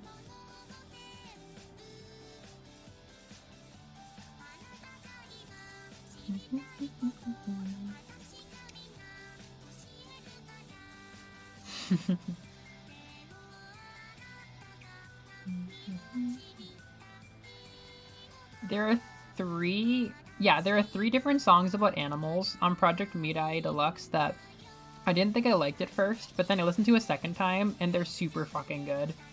Amatsu Kitsune, Dobutsu Uranai, and LOL. I did not think anything of them, but they're so good. They're really good. Is she gonna have her headband for a Christmas alt? I don't know if she will. I'm gonna take her headband off and try that. It's gonna be a big fluffy Santa hat though. Like we're talking the biggest, fluffiest. It's pretty good. What color? I don't know what color.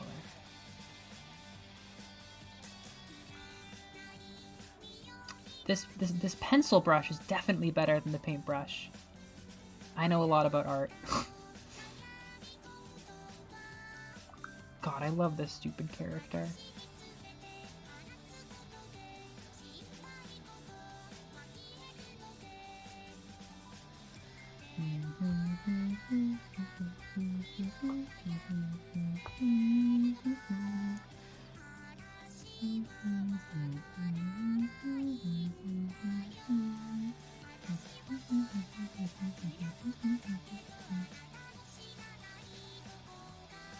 Okay. What color is this gonna be? Red? What is her secondary color? I've never thought of anything besides pink. Do I have to pull from May Fire Emblem again? No. Oh, brown would be cute, though. These are cute colors. Would the brown be cute? The gold would be kind of cute. I could do red for apple, but, like, I don't know.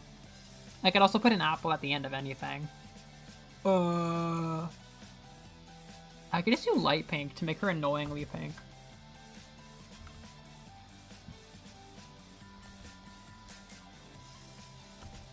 Let's try this. Oh my god. Are you following any of those little teaser trailers they're giving for Age of Imprisonment? I have a feeling, some people have said this, I have a feeling they might whip out Zonai Link for that, just to make Link playable. I feel like it's so possible. This might be too skin-colored for my comfort. I mean, it's a Santa hat, so I can use the fill bucket to fuck with it, but... It's gonna have an apple. I love this stupid character.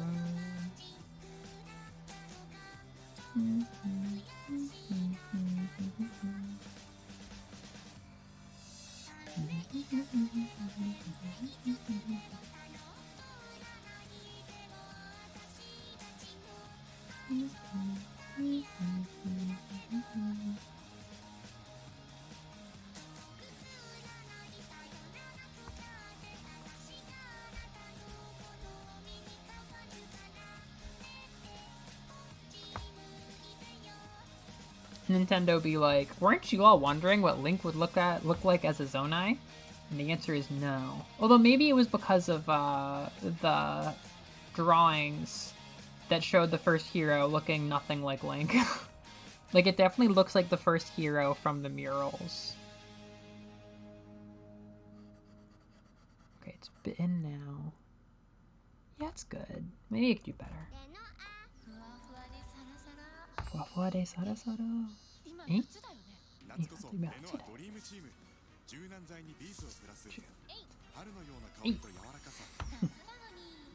夏なのに。Sometimes I use random ads to practice shadowing Japanese, like quick reaction. 私ももっと仕事できるようになりたいな。私ももっと仕事できることになりたいな。時間が足りない。ああ、時間が足りない。Me too, Queen. What is this? Oh, it's... No. Oh, it's just different character versions.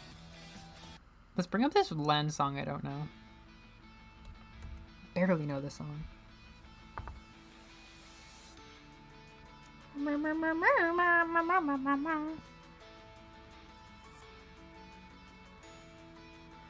Got just an apple. Yeah. Okay, maybe I will make her hat black. Black might have been the call, actually. I think black might have been better. But now I won't have the ability to... Oh, I can make it the same color as her hair. So I can keep using the fill bucket if I don't like it. Haha. Yes! She looks so good with the black. Yes! Well, we get to see him as an elephant. We get to see Donkey Kong as, like, a lot of animals, too. That's what I thought. Yeah, I thought it was the first hero. Yeah, that bro is gonna appear in Age of Imprisonment. Yeah, they did, and the design looks stupid. It looks like a generic Zonai construct. Like, it's cool that Phi's coming back, but it just looks like the spirit helper thing from Tears. Like, it doesn't look like a good design for her.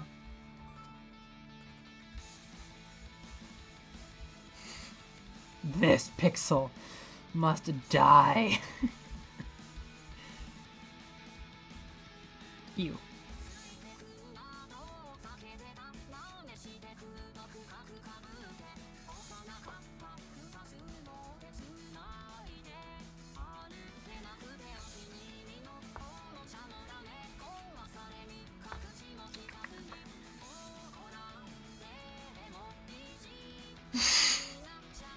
We're doing good work out here.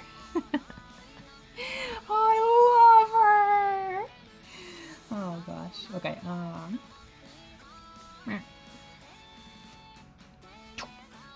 Fuck yeah. No. I need to fill it a different shade.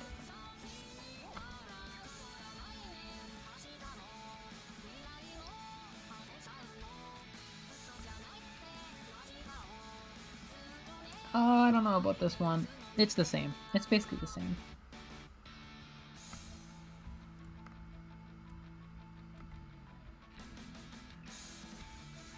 Yay! I kind of liked her better as a sketch. Yeah, it's cute. I mean, I don't know.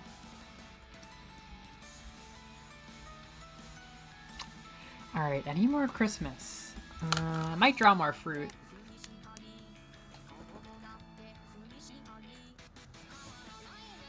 I know what I'm doing.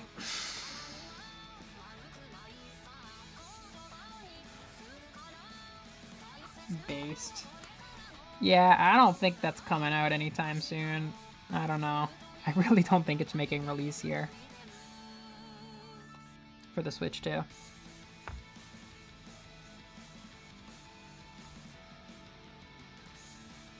You.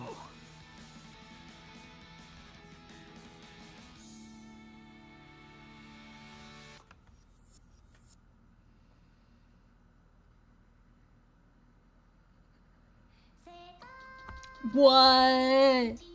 What? They got World is Mine? What? You know what? Do not separate, to be honest.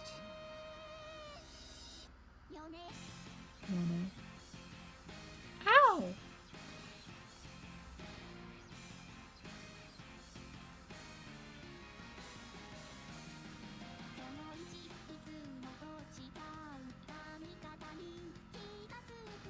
What? Ah!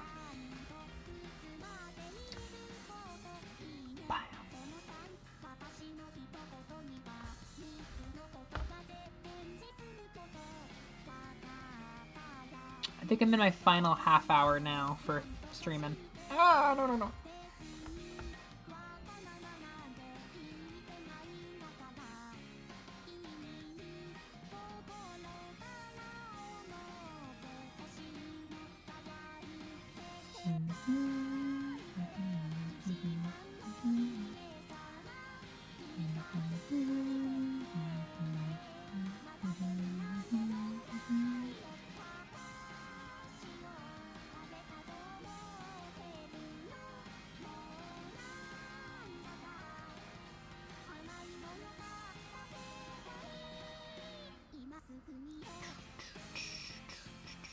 Wow. That's fair. It's so late now. Oh, I never did the classic Vania break I mentioned. Maybe that'll be the grand finale in a minute. Actually, yeah, I'm definitely going to be playing Castlevania after this, so I shouldn't even pretend. Oh, I love this new brush! Oh, that was so dumb that I was stuck using a paintbrush head. This is so much better. Now you're playing with pixels. More accurately, at least.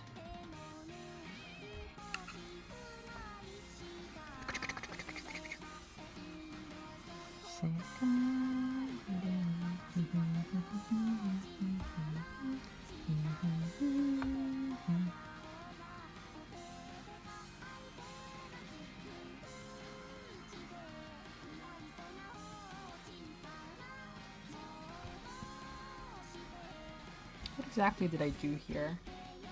Oh, okay.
For whatever goddamn reason, we have brought Christmas to this little world that I created, and I think that's beautiful.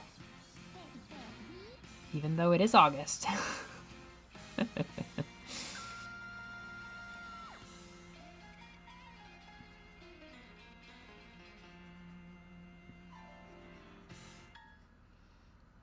The EP meter is off the charts.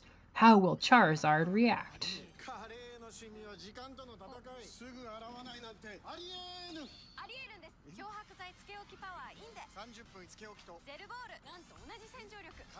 Get out of here, guys. No! I'm not watching 2 ads.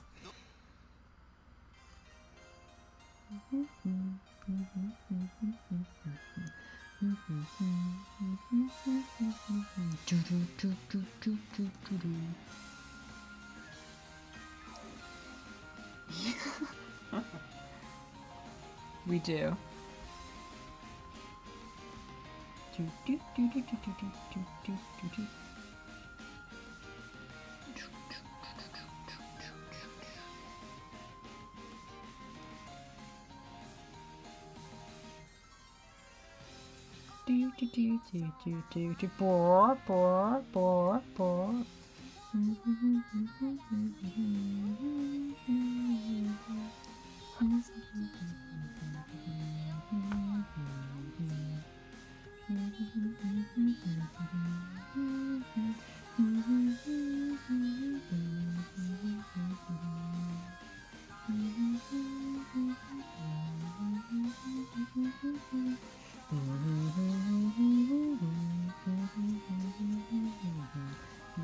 Yeah! We're banging. We're grooving.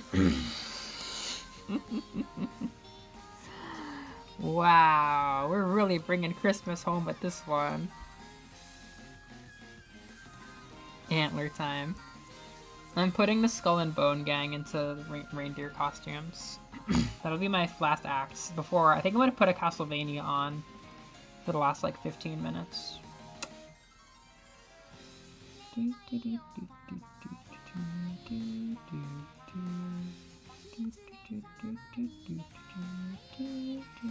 The only boys I know how to draw have like this kind of hair. It's like the best. It's like the best guy hair.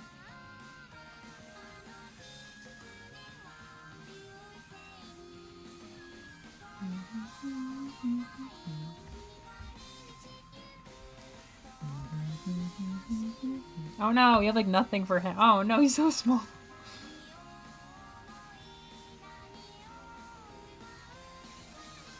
I need to make him easier to draw, actually. We're simplifying him.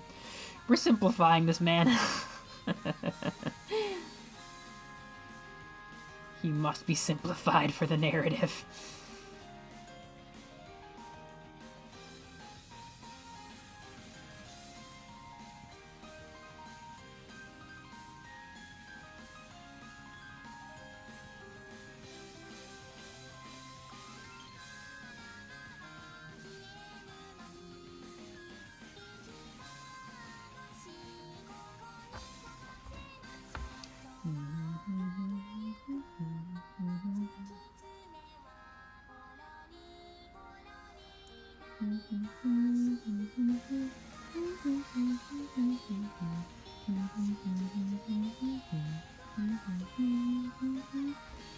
Maybe somebody will finally want to fuck these two once they do their amazing Christmas routine. He looks like Solid Snake. He looks like Solid Snake. Whoops. Man, how would that even interact with his hair? I feel like that wouldn't cover the whole thing, but we're not worried about that tonight. Okay. This antler might be the last thing I draw. Wow, this is friendship right here.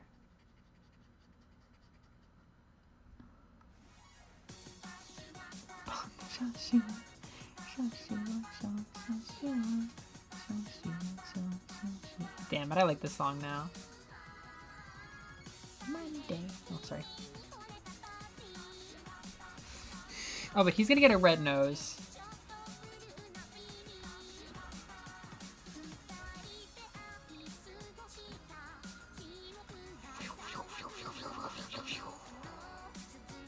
Maybe they both should. Nah, she looks too good already. Yay!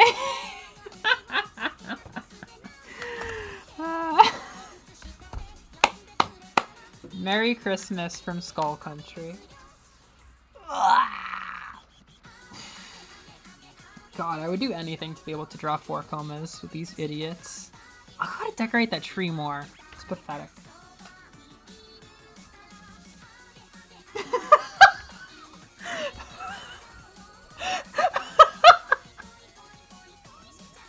That was some kind of knockout punch. I'm fucking done. I'm done. I'm done doing this. I'm done with the skull and anyone who only wants them because they were inwards. I'm picturing the big bartender owner guy just throwing them out.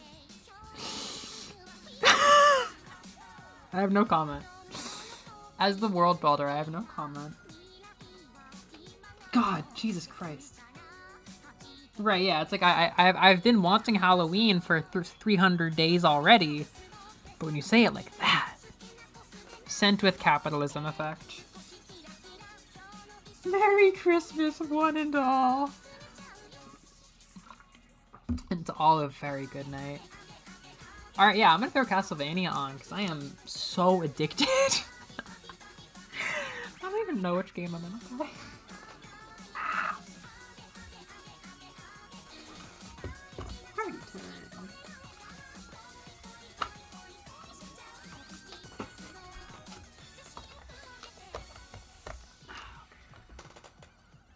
Wow, I was DJing up a storm today. We had bangers. I'm not gonna pretend that's not true. Okay, I've never heard the bridge of this before. Woo, woo, woo, woo. Thank you. We worked so hard. Did I learn anything? No, but I'm at least very confident using GIMP at this level now, which I wasn't even last night. Wow, I missed them already.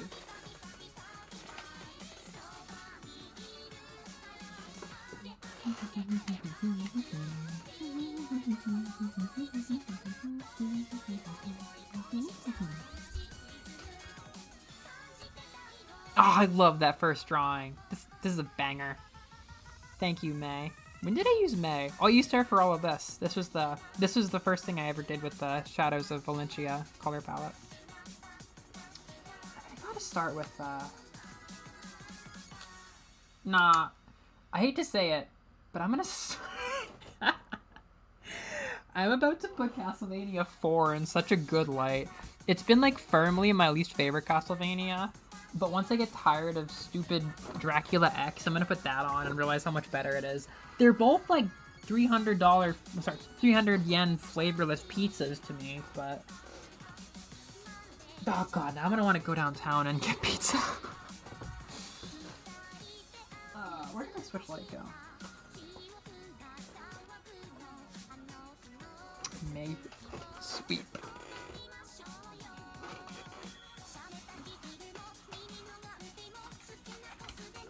I feel like we switched from the Miku Age to like a different person's Age. But this is still Miku.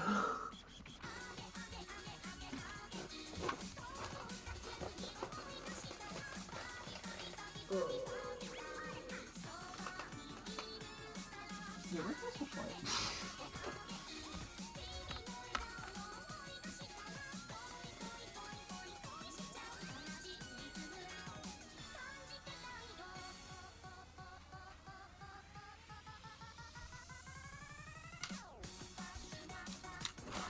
Actually, Elgato usually tells us to just like suck a toe whenever we switch to him late game. Do you know? Do you know? Yay! No! Well, you have now.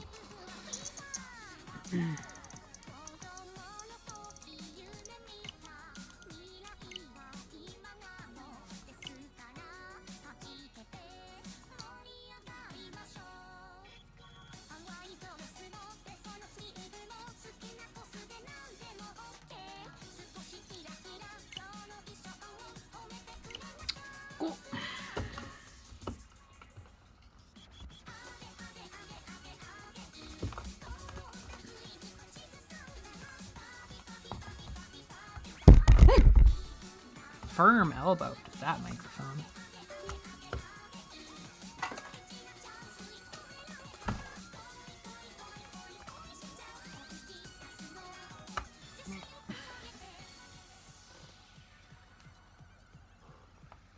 Okay. Oh, it's gonna be so sad. Gotta save all these. Oh, it's so hard. I don't want to burn out, but I don't want to unplug my art tablet. I want to use my art tablet. I want to bring it just to work.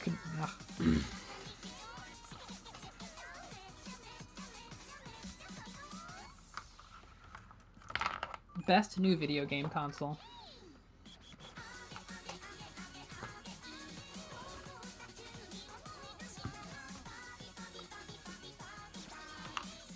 Christ and Bone will be the file name for that.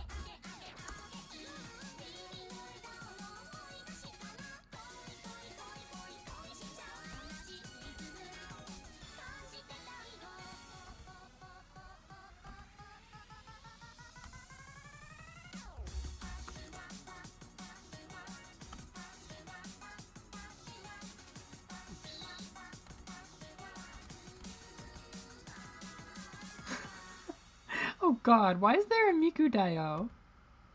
That's whack. Yes. Well, we have iPads.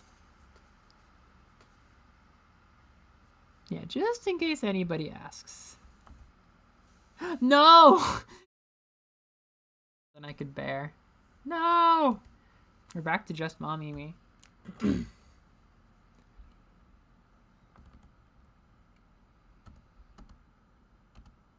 Please give me Castlevania. Please give me Castlevania. Please give me Castlevania. Oh, Elgato. Yay! Elgato said party time.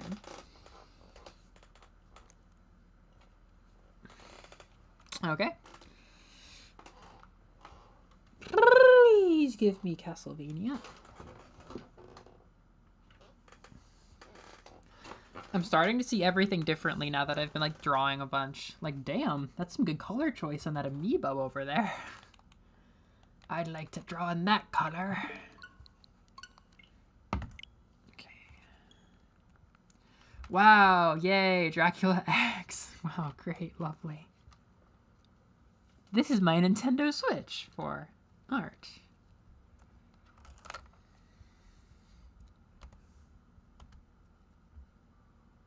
Rad. They got Nathan Graves. The desire to call this man Nathan Drake is almost insane. They got Nathan Graves. He actually makes for really good cover art on the physical box and everything. Hell yeah.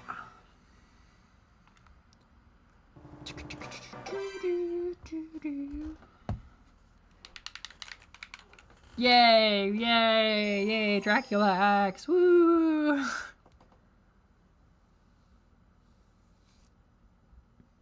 I am sitting in a well-lit room right in front of the screen. The blood. You know what? I don't care if it echoes. I want to hear audio. Okay, good intro, I will say that. Very nice intro. Look at this evil map. This is full of horrors that you couldn't even imagine. This is full of so many horrors. Do you think we're gonna go to the moon? You got in trouble? I gotta leave you alone. The racism is increasing exponentially at Amazon. Wow, it's like Rondo, but really just feels bad. Like, I can take a lot of the changes. It's so... Clover time! I can take a lot of the changes. Like, Maria being gone is freaking rough. But the fact that, like, the game feel is just worse. It's like, what? It's like, there's a lot of just enemies in this level that just, like, jump right into you. What the fuck? Like, what am I gonna do with that? Like, I don't know. I just feel like there's some... It's not just stylistic changes. Like, it's also just, like, kind of less good feeling.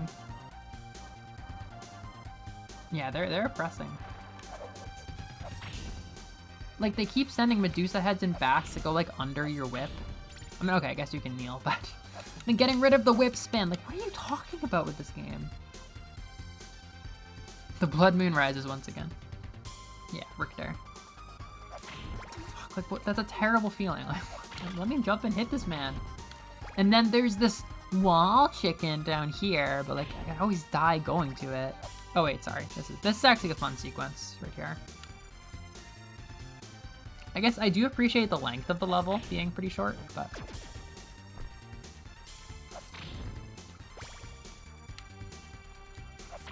Ah!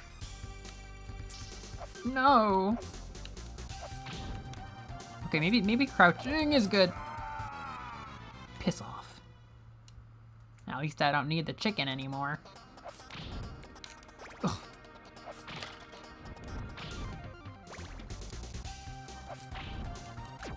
I like that. Ugh. Like, look at that. That feels like shit. Ugh.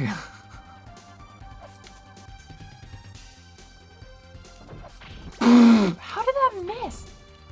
Bro, literally, like, Richter is paying for Simon's sins. They nerfed him to hell because Simon was, like, too good in the other SNES game. They nerfed him so bad.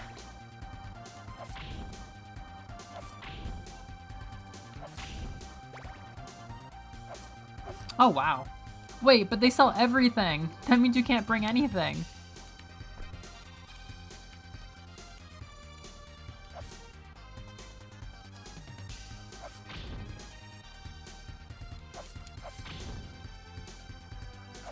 Ugh.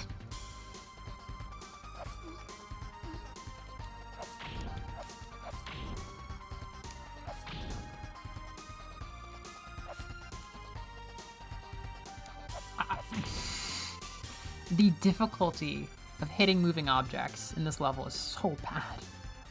Oh. I'm gonna game over.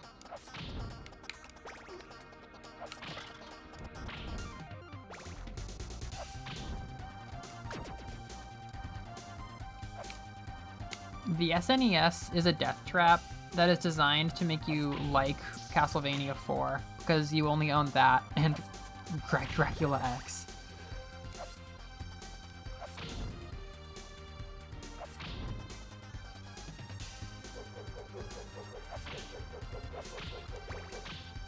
That's so weird. Amazon would be like that. Like, bro, you sell everything. Can they even wear clothes? You must have to know the brands that Amazon carries. Okay, credit where credit is due. This annoying, uncomfortable Medusa head sequence is making me crouch, which is usually not an option I think of, which is technically improving the gameplay. Ow. Okay, I also like his hurt sprite with his mouth open. That's funny. He's screaming.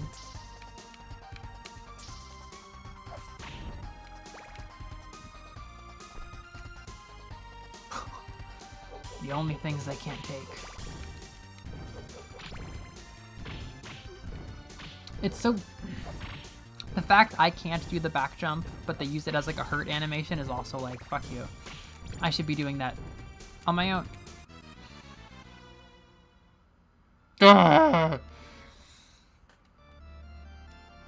That is ridiculous.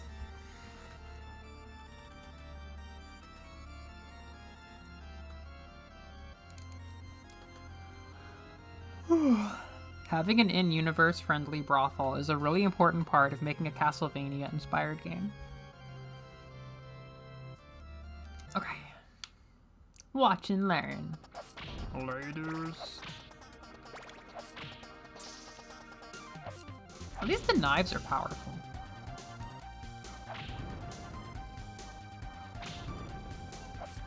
Yes.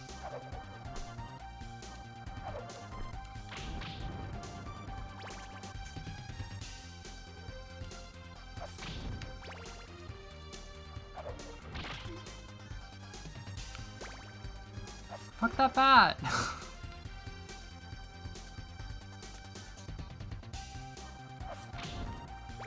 There we go.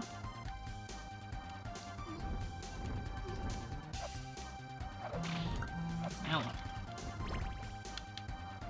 Okay, being able to redirect jumps at least makes the bats a little bit less annoying. You can lure them out, but that's like not fun.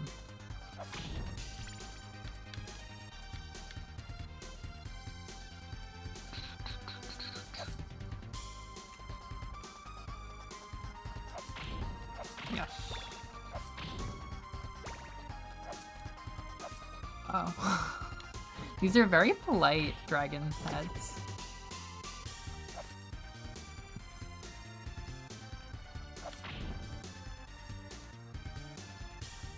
This is so dumb of me, but chicken.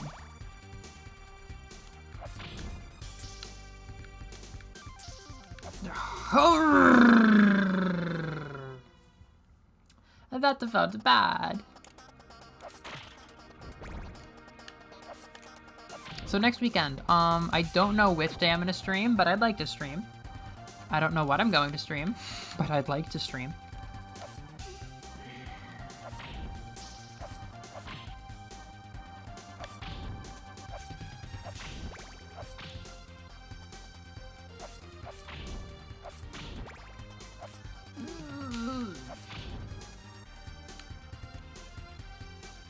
What were you trying to say when you got censored?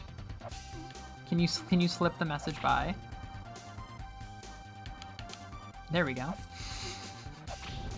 This stream is full of things that YouTube likes. Oh boy.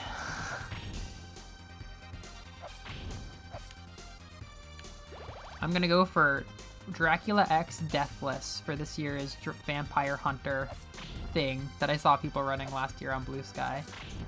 You submit all your Deathless Classic Vania runs and get, like, given a rank or something. I'll prepare nothing. Oh. Oh, wow. 3 different people.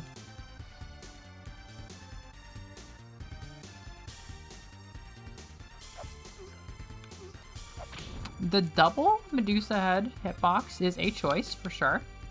You know what? Fuck this. I don't even want to beat this anymore. Okay. I wanted to draw candles today. I guess I have to do another drawing stream. Actually, I was very brave. I didn't think I was going to draw people at all, but I drew like a bunch of people. I wanted to draw like objects and practice more.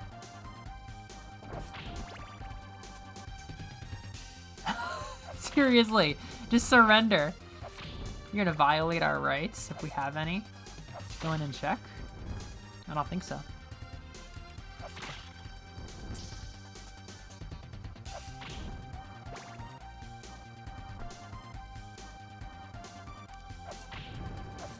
This is, cross? Yeah. They're giving me the good stuff for this.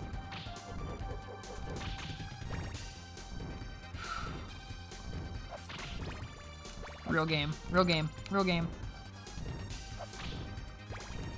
Real game. Huh, I see.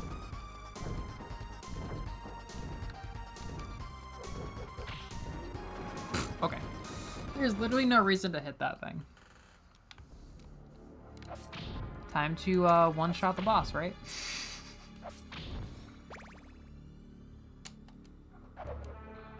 Oh, chicken. Floor chicken. No, it's like dirt chicken. Wow. Zooey mama, am I right?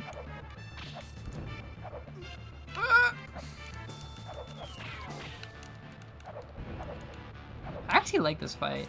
I like boxing him out. That's stupid though. Nothing in like that. Ow! Nice. That's a good combo right there.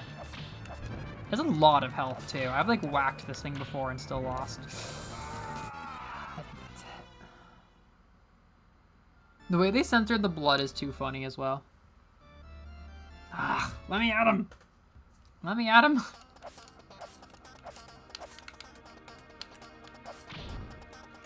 Let me at the them.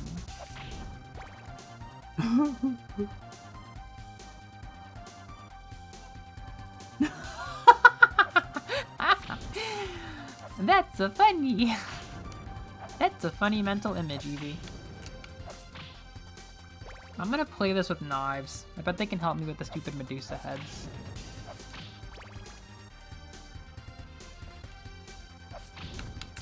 Knives, please. Yeah, that's pretty nice. Fuck!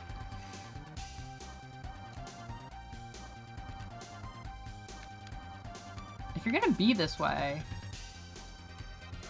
at least, like, be activated. There we go. I got bone sniped.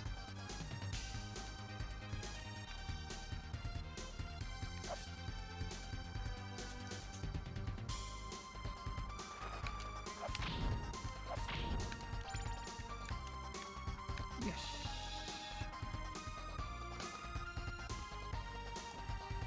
On a scale of 1 to 10, how appealing have I made Dracula X look by bitching at it for 10 minutes?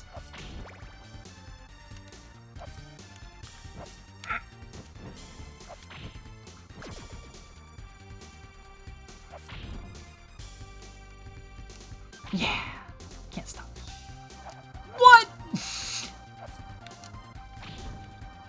At least it's fast. Amazon brand counseling. Have you considered the followings of our Lord and Savior Facebook Marketplace?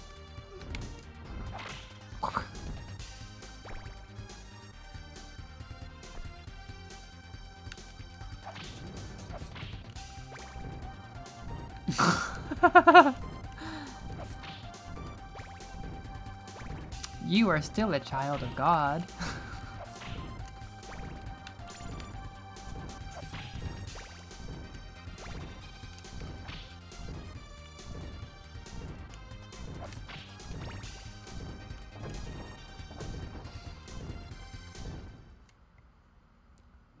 Yes. That was pretty good. Was that deathless? I reckon that was near deathless. The backgrounds are really pretty, I'll be honest. I mean, they're entirely different levels. This level is entirely different to Rondo, so I like that. It's much shorter, which is gonna kind of like tempt me back in, probably time and time again. I mean, these backgrounds are really nice. I don't know where they got the idea for like the warbling heat fire, but it's rad.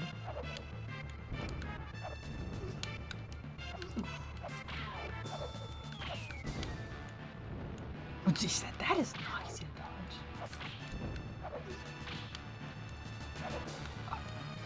Like that. How do I dodge that move? Ooh, I'm really getting in on him.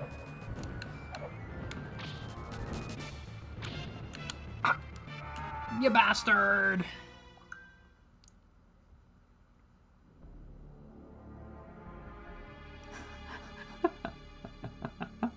That is like a lot of detail. Like that's well made.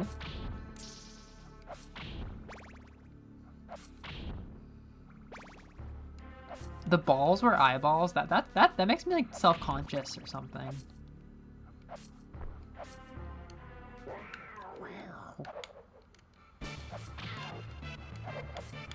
So jump the fire.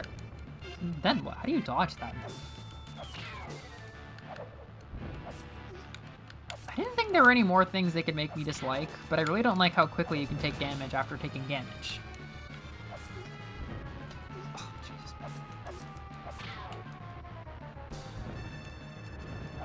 Oh, shit. Sometimes it bounces him back, but sometimes it doesn't.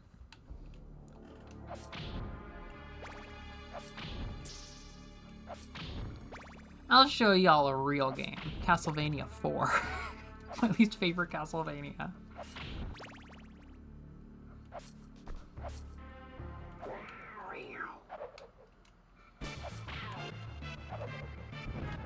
Yada! Is that just a free double hit anytime he wants it? Like, look at the line.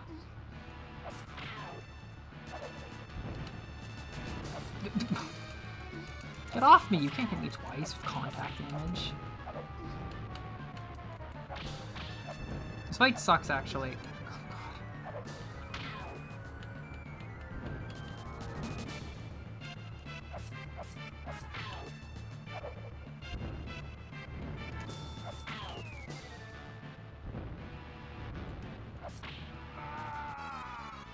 least it kind of looked like he was doing an attack.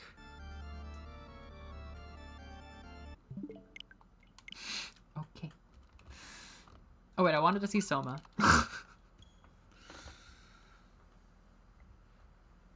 Clean lube out of a robot? What are these robots doing? Like, that's... Like, what did it, trample the bottle? How did it get that deep?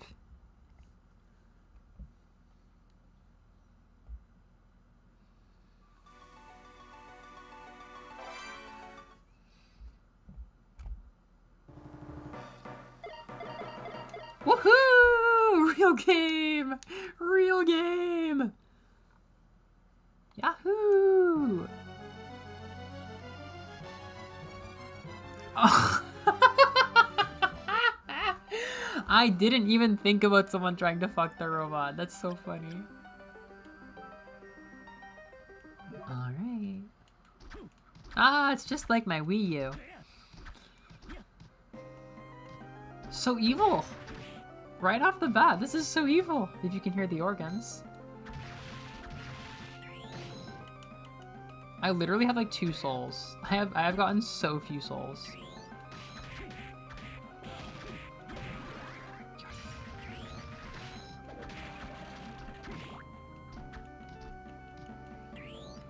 Real game. Shit. This is a good soul for the fight.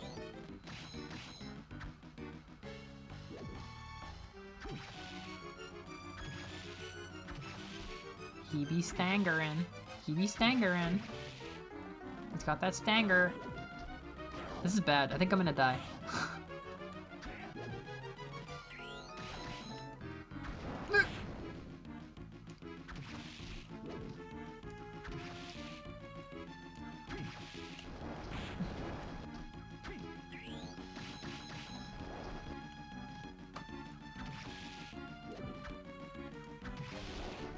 Ooh. Robostality.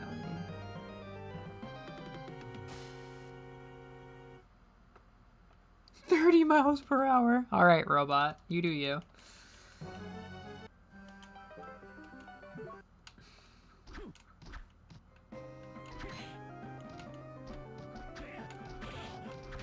You silly little devil. Let me get my rapier. He's an elegant boy. He uses his elegant French épée. His épée.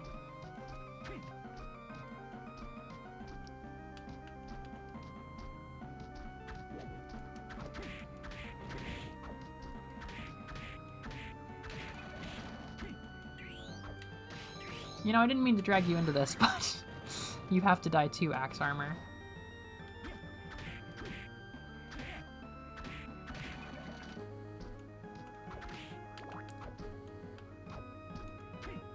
The sword.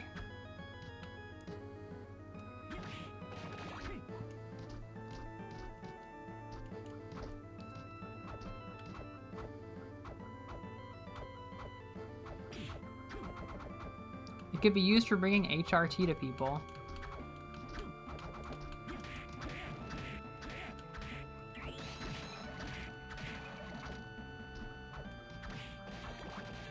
Yes! Ha ha ha. Huh, it's nice that every weapon in Castlevania tends to have its own sprite. I like that. I like that. I could use Durga Soul. I want the Axe Knight, if I'm being so honest. I want your soul. What is Bone Pillar's soul? Like, I don't know, con?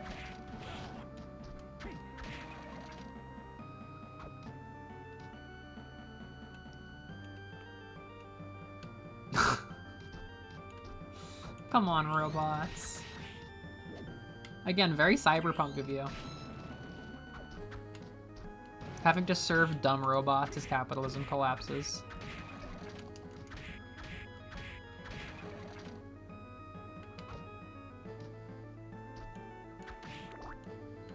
I think this is where Dracula stored like 90% of his evil. This area right here. It's in like the blues and like the organs and the clouds that are very upset looking. This is where like most of the evil got kept, probably.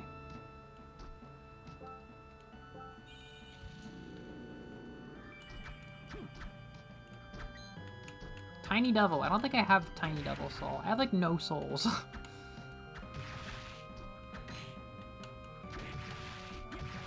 Low-key, I would agree with lowering the drop rate to make the game like more exciting when you get a soul, but that seems crazy. Probably didn't happen. I wanted that one! It throws bones! Just like described. Yes! Watch this. Ooh! Rune. I will never use that.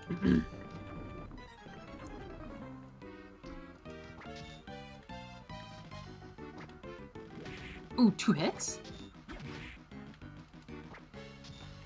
Yeah. If this is cheaper than Ghost, and it might not be, then this is pretty good.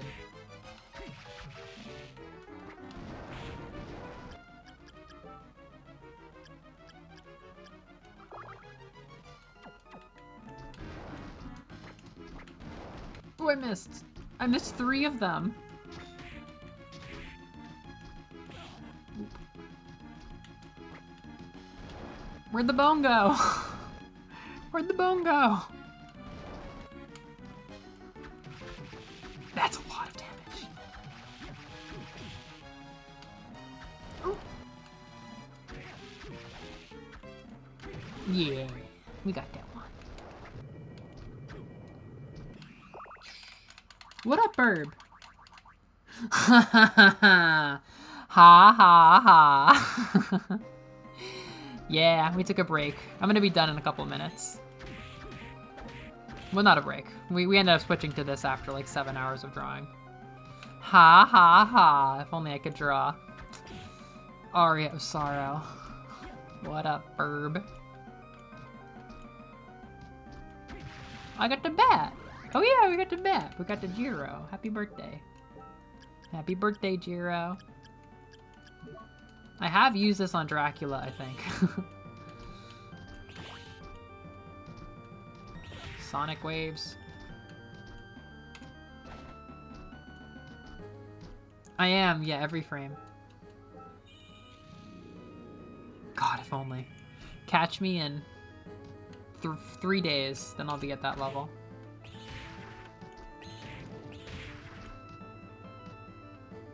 I kinda want the Tiny Devil soul.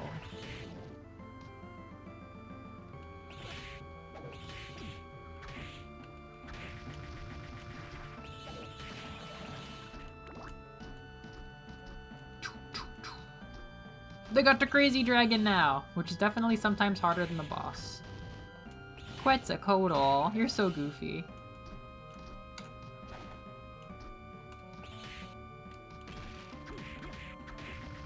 Hee hee hee. Optimal. Flea man. Uh-oh.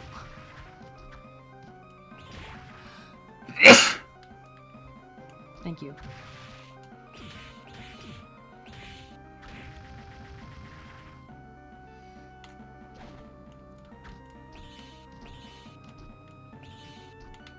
Imagine if I could double jump. Truly, a Metroidvania this would be. Ooh.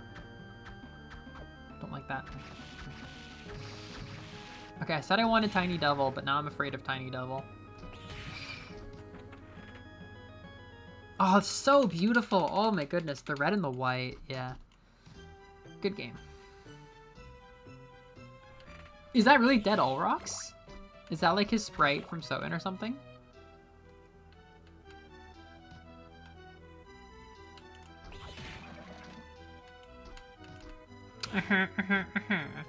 Well, if it isn't Wing Skeleton, whose soul I got in the opening cutscene. Durga. I be drawn very booby little pixels.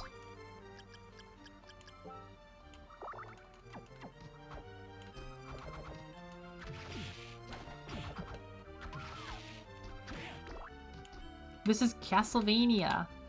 But it's Castlevania Aria of Sorrow. It's a good game.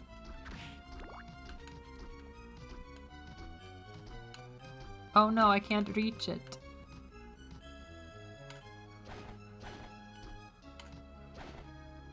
Student Witch, give me your knowledge. The bigger they are, the less HP they tend to have. I need to be more careful. Winged Skeleton might be fun. Yeah, that's a lot of damage. Bastard Sword. We'll see about that.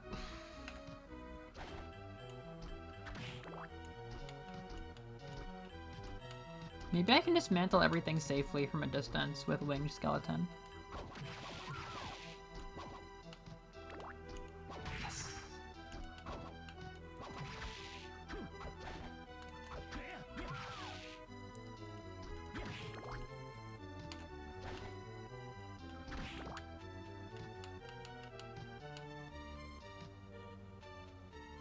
Oh, right. Dead Aurochs, no! They just keep him around. Quetzalcoatl Aurochs. Uh-oh.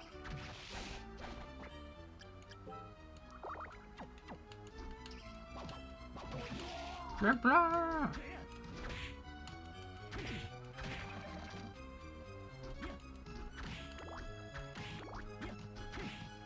Evie, what are your favorite like seasons of the Netflixvania anime since you just rewatched it?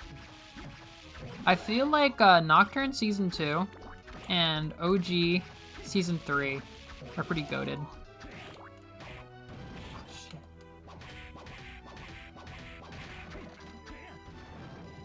This is like alright, but it's far from ideal.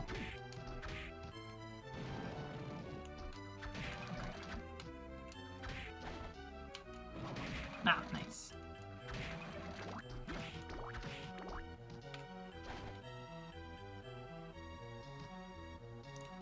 In my opinion, I'm very close to a save room, but I might not be correct. Don't do that.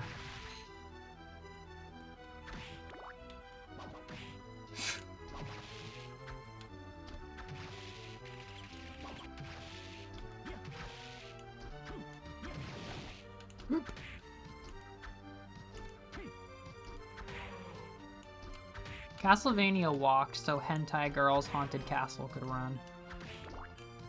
Get off of me. No! Get off of me! No.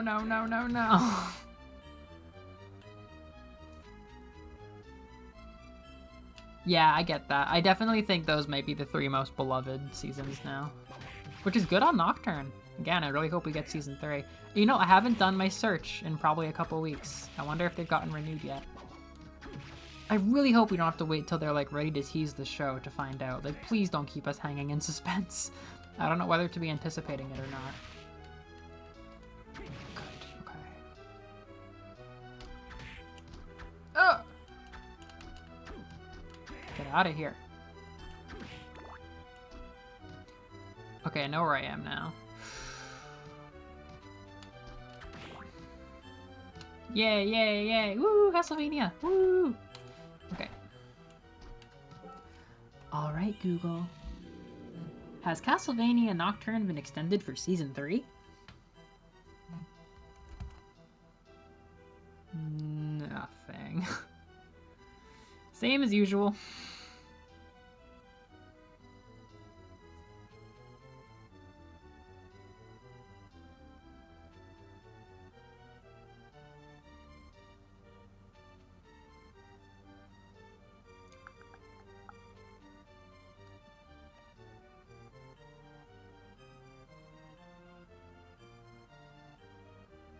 Huh?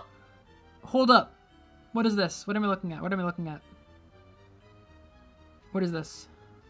Rotten Tomatoes.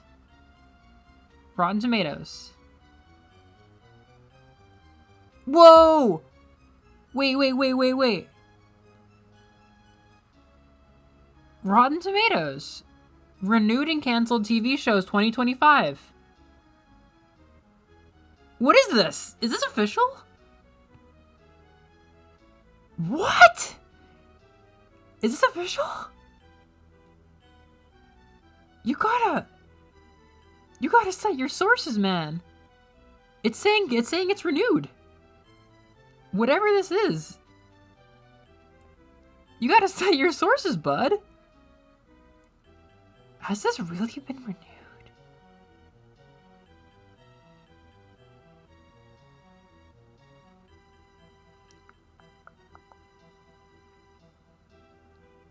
Holy shit, I can't find any, like, proof. For some reason, Rotten Tomatoes is saying it's been renewed, but where would they have learned that? Are you kidding me?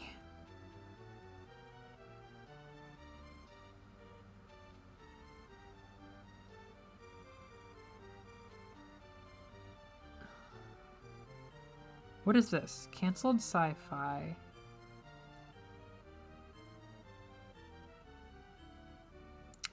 Sorry, I'm completely distracted.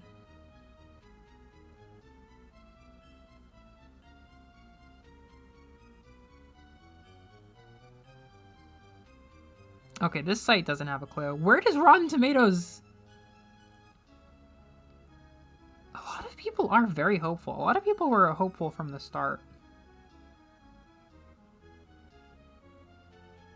I don't know. I don't know where they got that idea. I'm not going to get too excited yet. Yeah, Soma's good at walking. Very smooth. Yeah, seriously, season 2 was amazing.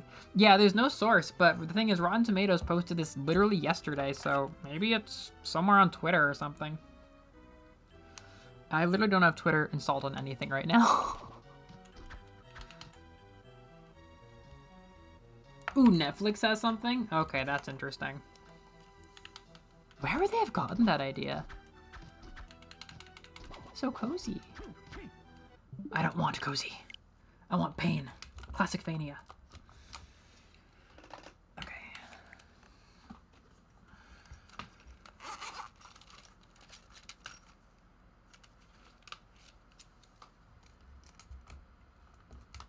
What happened to 2:15? Whoops, I gotta get my day back.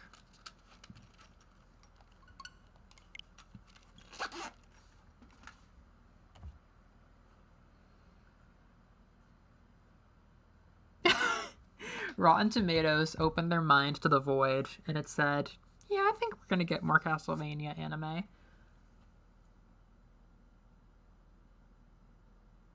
There is a live-action One Piece. It is very popular. It is very popular. Live-action One Piece is maybe the most popular live-action adaptation of an anime series. Like, it went really well.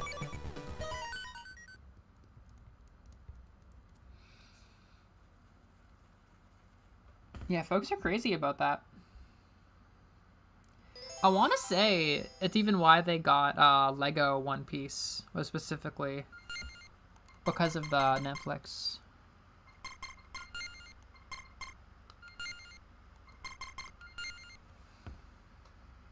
Yeah, that's actually what made me interested in One Piece, seeing so many different people like it when it was put into that style. I've only watched a tiny bit. I would still be more interested in the anime, but... am I gonna use a password? I'll start without. Yeah, no, they made so many mistakes.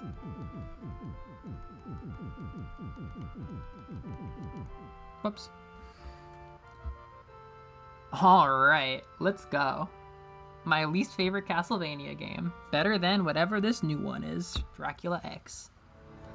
I just think so little of SNES Castlevania. It's just so unappealing to me. Might turn off the scan lines. Whoops. I love this collection though, and I've been playing this a lot. Pixel perfect scan lines.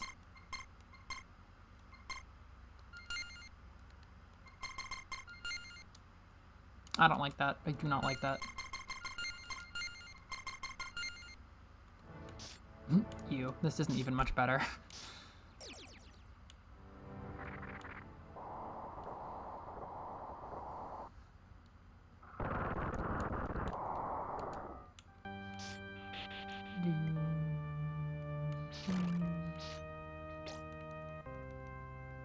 Yeah, live action. You gotta have a plan. You gotta make it good. Don't just put it in and make it bad. Now this is a whip.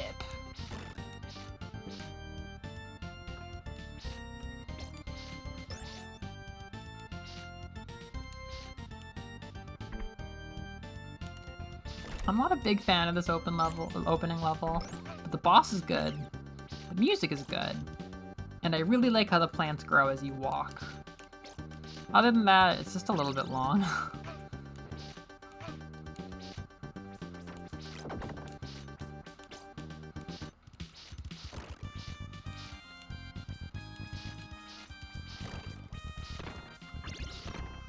Yes.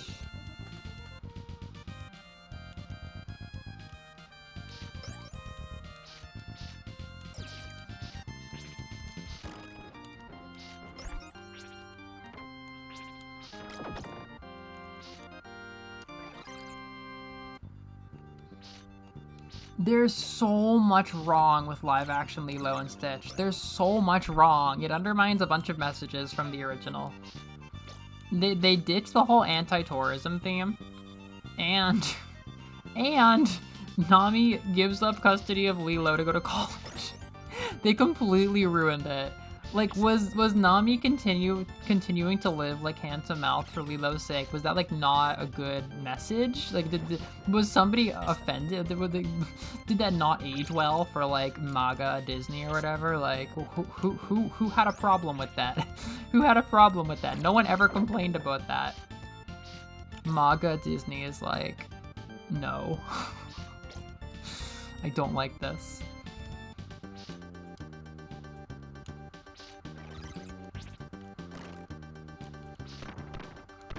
Yeah, double tap. You got it, boss. Yeah, I would make double tap axes Clover's signature weapon, but I don't think it'd be good game design. Hello, Liz. Hi. Hello, my friend. Yeah, you're the one who taught me everything I think I know about live action, Lilo. Triple tap? Well, don't go giving me holy water. Ah.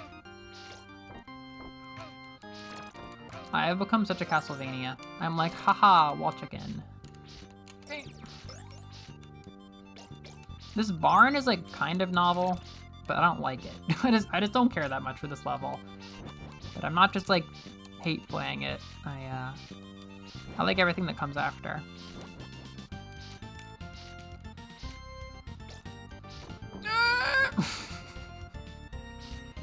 We're almost at a checkpoint. Hell yes. She left Hawaii for the mainland? How much worse can you make this? What the fuck? Like, why? Like, what even inspired this? What is the point? I don't even know what to feel about that. It feels mildly empowering, but also like family doesn't mean shit. Like, yeah, get your career, girl, but like, what?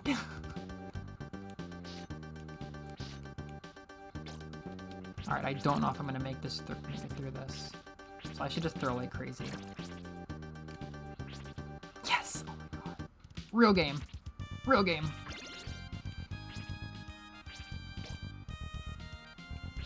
There we go. No! God damn it. Okay, Dracula X has that over this. You can choose your subs. Ugh. Okay, no, it is fun to use this against the boss, but triple tap axe would have been good too. Yeah, they stopped cross-dressing Pill Cletus. Jesus Christ, like what are you even?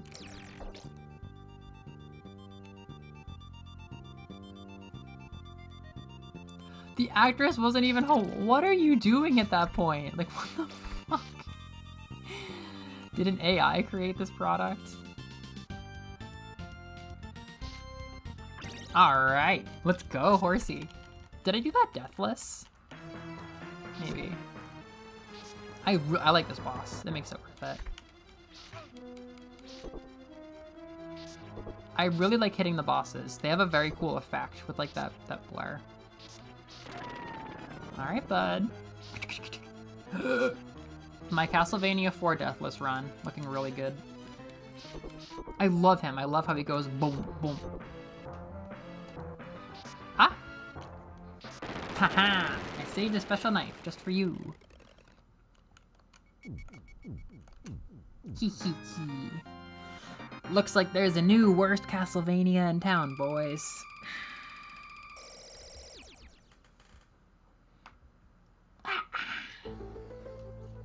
I do like... I'm alright on this map. It's an okay map. I am the best Castlevania fan, and I'm allowed to bitch about things, because, like, my number ones are such good, beloved games, including the first game that inspired the whole thing. Ah, get your hand off me. Now we're talking. Ah, get your hand off me. There's a fair amount of this game's DNA in my plans for Lucky Clover and the Undying Night. There's, like, a lot of ideas from this. The spider. The baby spider. There's themes of reproduction. No, I could have used that. The knives feel good, dude.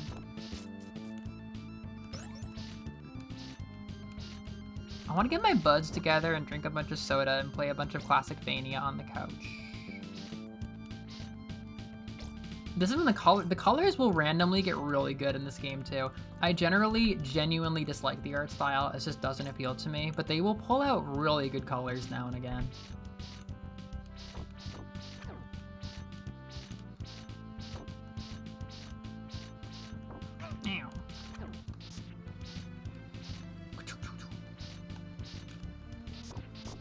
Goodbye, creature.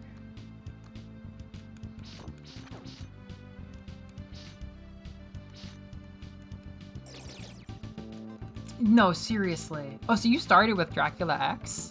Rondo is... It's not even funny.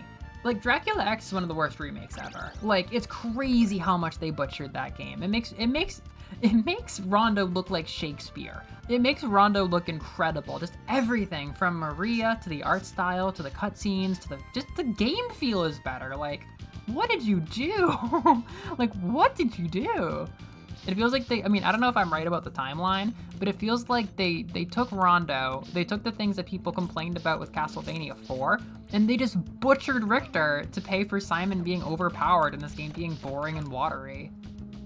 I do like that first level is very short, I'll give it that. Like, I don't actually enjoy the length of Rondo and 4's levels, but I don't know, dude. It's just not worth it.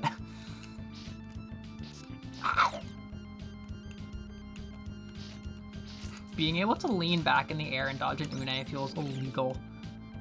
It's just, it makes it so easy.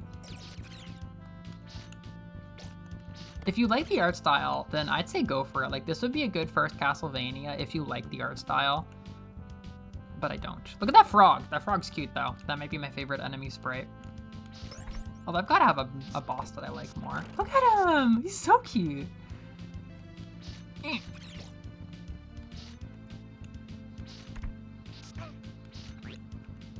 It only gets better from here. It just gets better and better, I would say. Yeah, there's definitely something down there. Yep. I like the predictability. I like the dumb predictability.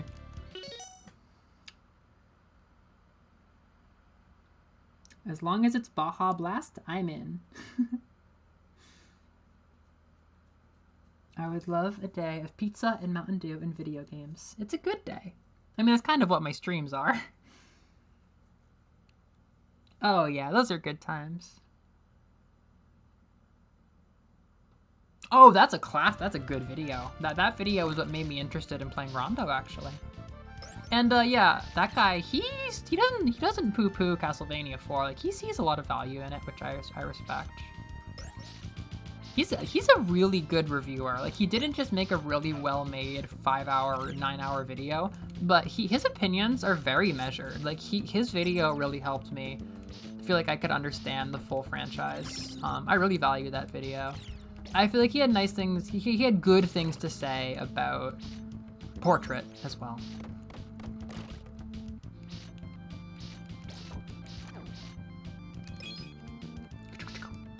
Level, five 1-ups, okay. Okay, something about Medusa, I don't know what it is about her hair, She looks kind of trans to me. I don't know what it is. There's just something kind of trans about her. And then she's dead. I don't know what it is. She has like a quarter shave maybe. Oh yeah, this part's fun. It's weird. It's weird that you keep playing after the boss, but it's like fun. Yeah, sure. Lucky Clover. Ayo. Like, I couldn't stop playing this. I picked it up almost ironically when I got the anniversary collection, and I couldn't put it down. Like, I had just played Bloodstained Curse of the Moon 1, which is one of my new favorite Classicvanias, definitely like number 3, and like competing with Rondo already. But I went straight to this shit. It's just so much less satisfying, so much less stimulating. But it's like junk food. I can't stop putting it in my mouth. It is literally exactly like when I go and buy 300 yen pizzas that are just like watery, but have a tiny bit of pizza flavor, and that makes it addictive.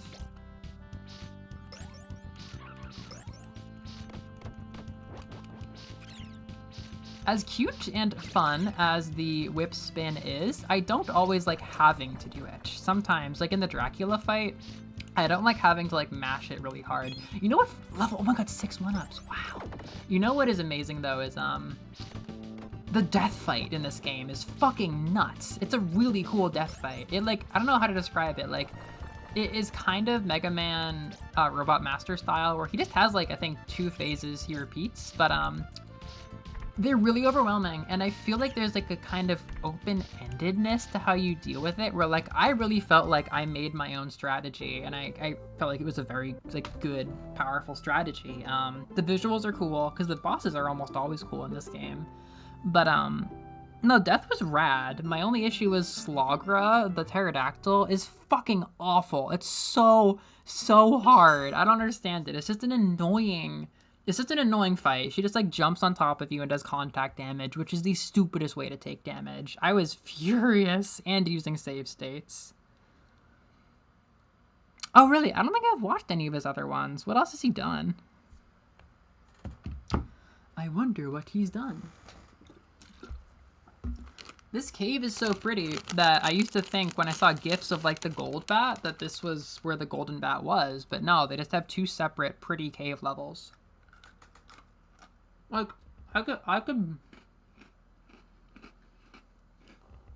fully understand this being somebody's favorite Castlevania. If you're fond of the unique, powerful whip, and if you like the art style, there's a lot of good. In fact, I would definitely say that level 7 and level 8 are some of my favorite Castlevania levels. Like, they were shockingly good. A level 6 can suck a dick, though. I kind of knew... I knew that level 1 wasn't the only level I kind of dislike. Level 6 is crazy. Because that's when you get into, like, the platforming bullshit, which we haven't seen much of yet in this playthrough. Seriously bullshit.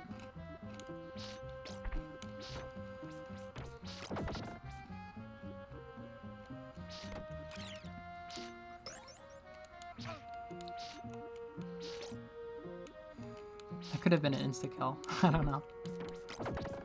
Fighting the bone pillars and having them go down so easy makes me pretty sad. Like, they're not supposed to be easy. Like, that doesn't feel good. Just doesn't feel like a good game. Okay, whatever. What is the boss for this level?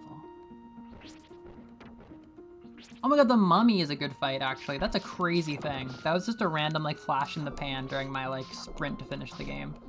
The mummy is crazy. Oh, right, you do this. Oh, I love this room. It's a lot of level ups. Wait, when did I die? I don't remember when I died, but I guess I died. He's a 6-hour Metroid video? Wow. Good guy gaming.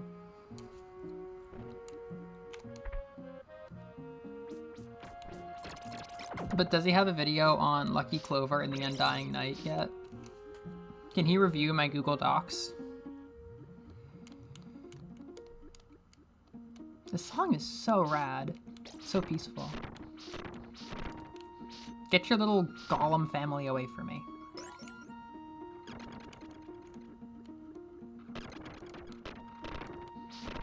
Lag.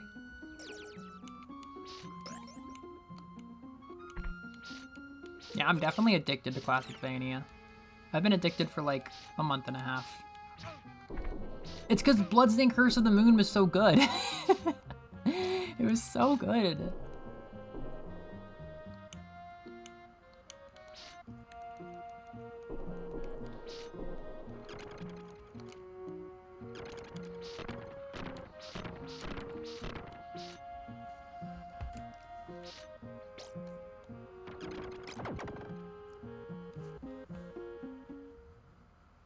Alright.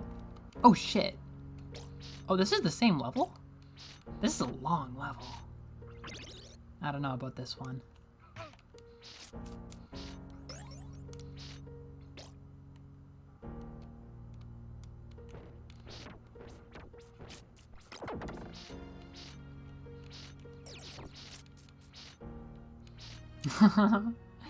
Fair question.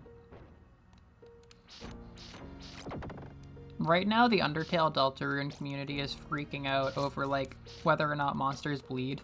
It's always been weird, because nobody bleeds except for Sans, and now there's a very substantial theory that Sans is from Deltarune. He's the only person in Undertale who didn't get born into that universe. He came from Deltarune.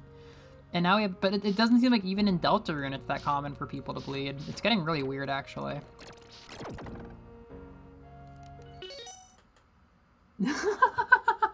That is a long acronym.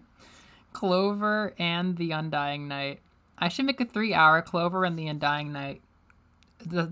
Analyzing the themes and somehow pay to have it get into the algorithm just to get the whole world interested. How do you even say that? Katuk. Unfortunately, it's not even the full name because I would call the series Lucky Clover. Lucky Clover and the Undying Night. Maybe I could shorten it somehow. I won't abandon my artistic integrity. I didn't even feel like I had the name like that firmly set, but it's just stuck really well. It's just like, it's too good to be a placeholder now. I'm fond of it.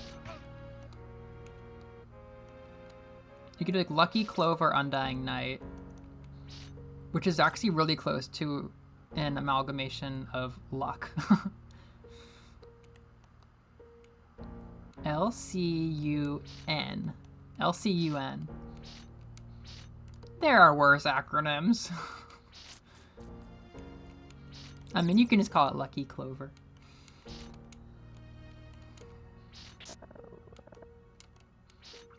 Shit, I didn't want that.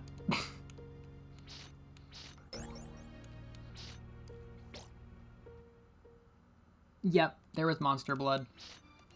Now we got it. We got a combination Sans Deltarune, combination Susie human. A lot of theories right now. Credit where credit's due. I've become kind of confident that the stopwatches in this game are actually going to be useful when I get them. The water is a nice color here. This level is way too long, though. This is a really long level. How come I died?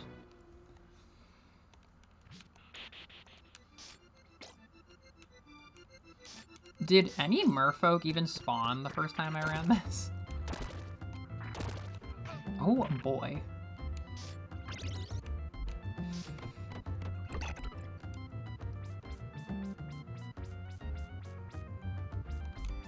Hello?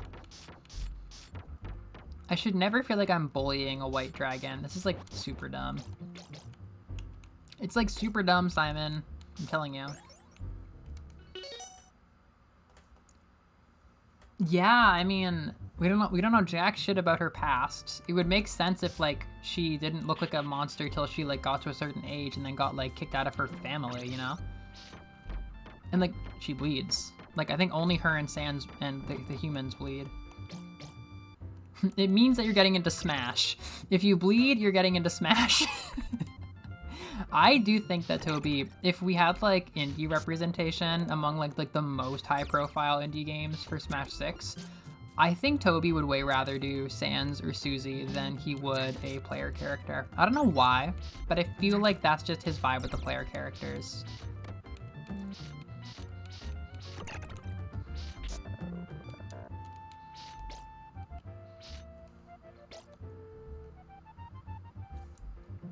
An Amazon spy. Well, yeah. Hopefully Potato Gifter wasn't an Amazon spy. Once they put this in the algorithm to see if I'm a teenager, they're gonna be like, we don't like what we found. You put those funny little reindeer people back in their brothel. Get them off YouTube. That would have sucked ass if I died off of that.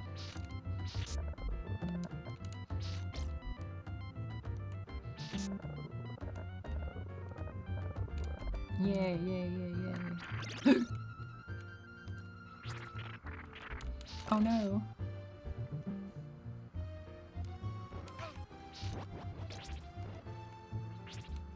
Yeah, it's really no surprise that I didn't play past this level the first time I played this game. Like, I was new to this style, and it's so fucking long. Like, Jesus. It's cool, but it's crazy. They got me by the ankles.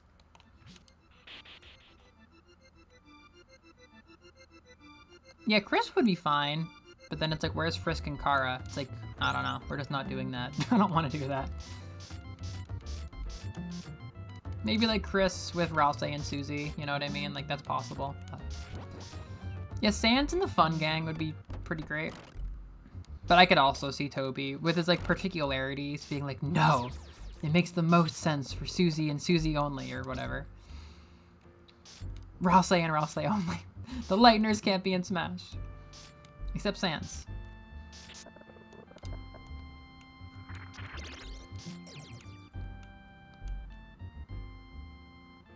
Who would get into Smash from Homestuck? If Susie and Sans become the Megalovanias, the Megalovania characters, who is the Megalovania character who is fighting the person who causes Megalovania to be played in Homestuck? Who would get into Smash? Everybody has to sober up now.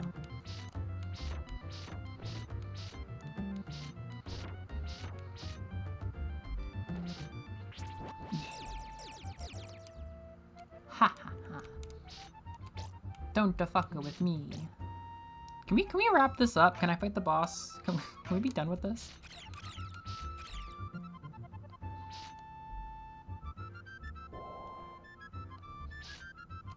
Yeah, they're only getting figures because of the NES versions. Chicken. It's the Megalovania rule. And that's why Hard Hat is getting in instead of Friska.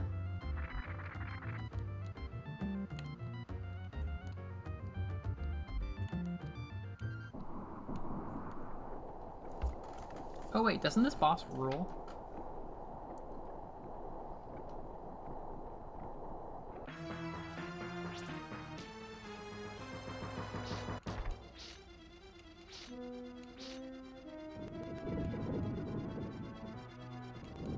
Do they have a set mix-up here? They're making the game lag. Ooh. Let me get one of you. Nice, nice, nice. Yes! I have so many fucking hearts.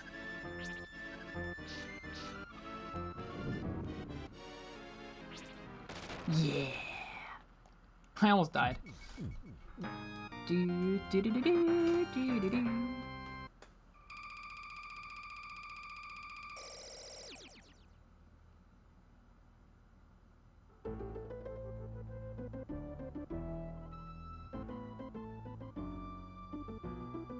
Are you kidding me?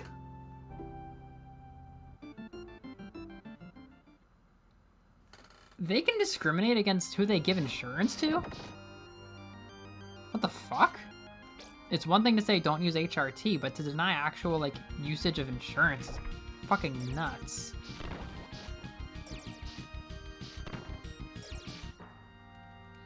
What the hell? How does that even work? Yeah, Liz, that's a very fair place to be.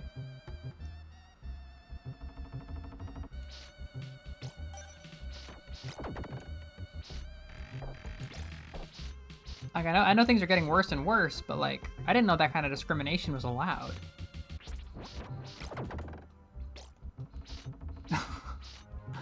Hello?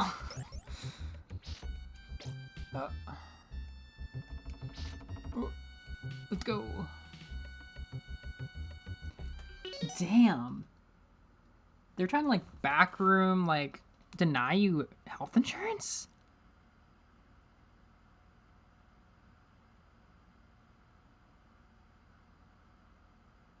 What the hell? Girl, write that down. Like, that's lawsuit stuff. I mean, you know, someday. Could be lawsuit stuff, depending on the fucking Department of Justice. Yeah, good on you. That's a scary situation. Okay, then. I see we've begun the Castlevania 4 part of Castlevania 4. Things have been too good for too long. This level's cool, though.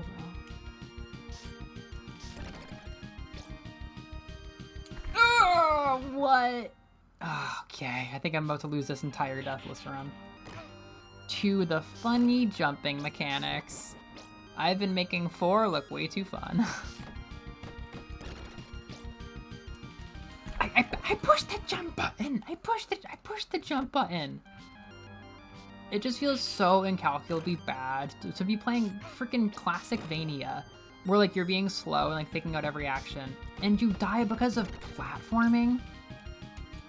Okay, great, lovely. Let's see if I can salvage this run that's been going great for 30 minutes.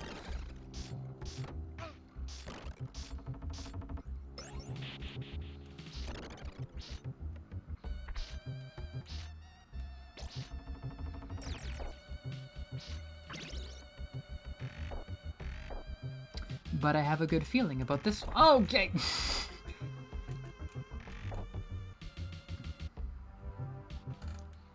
I deserve compensation.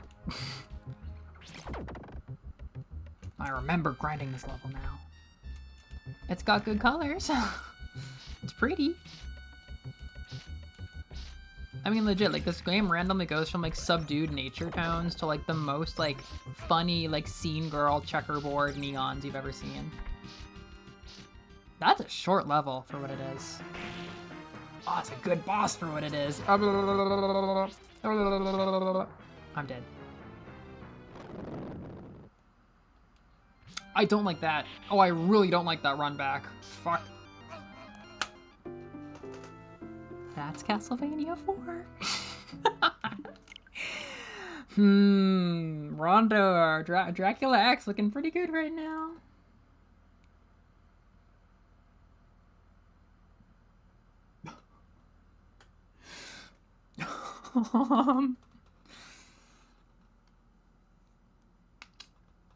Thank you, Evie. Very leveled answer.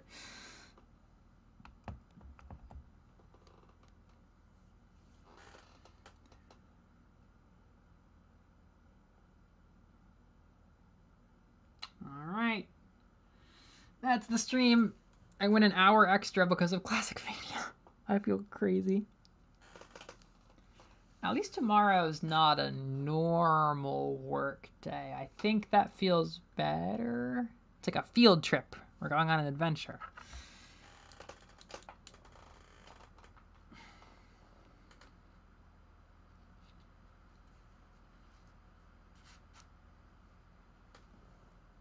All right. That's all. No more drawing. Pencils down. All right. See y'all.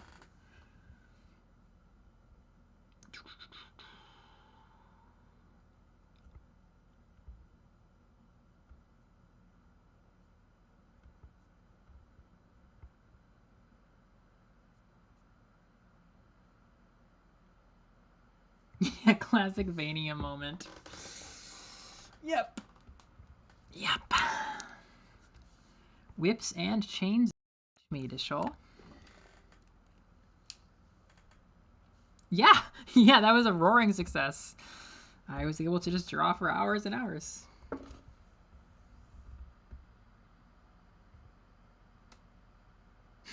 Thanks for hanging. I'm glad you could stay the whole time. All right. See you, everybody. Play the outro.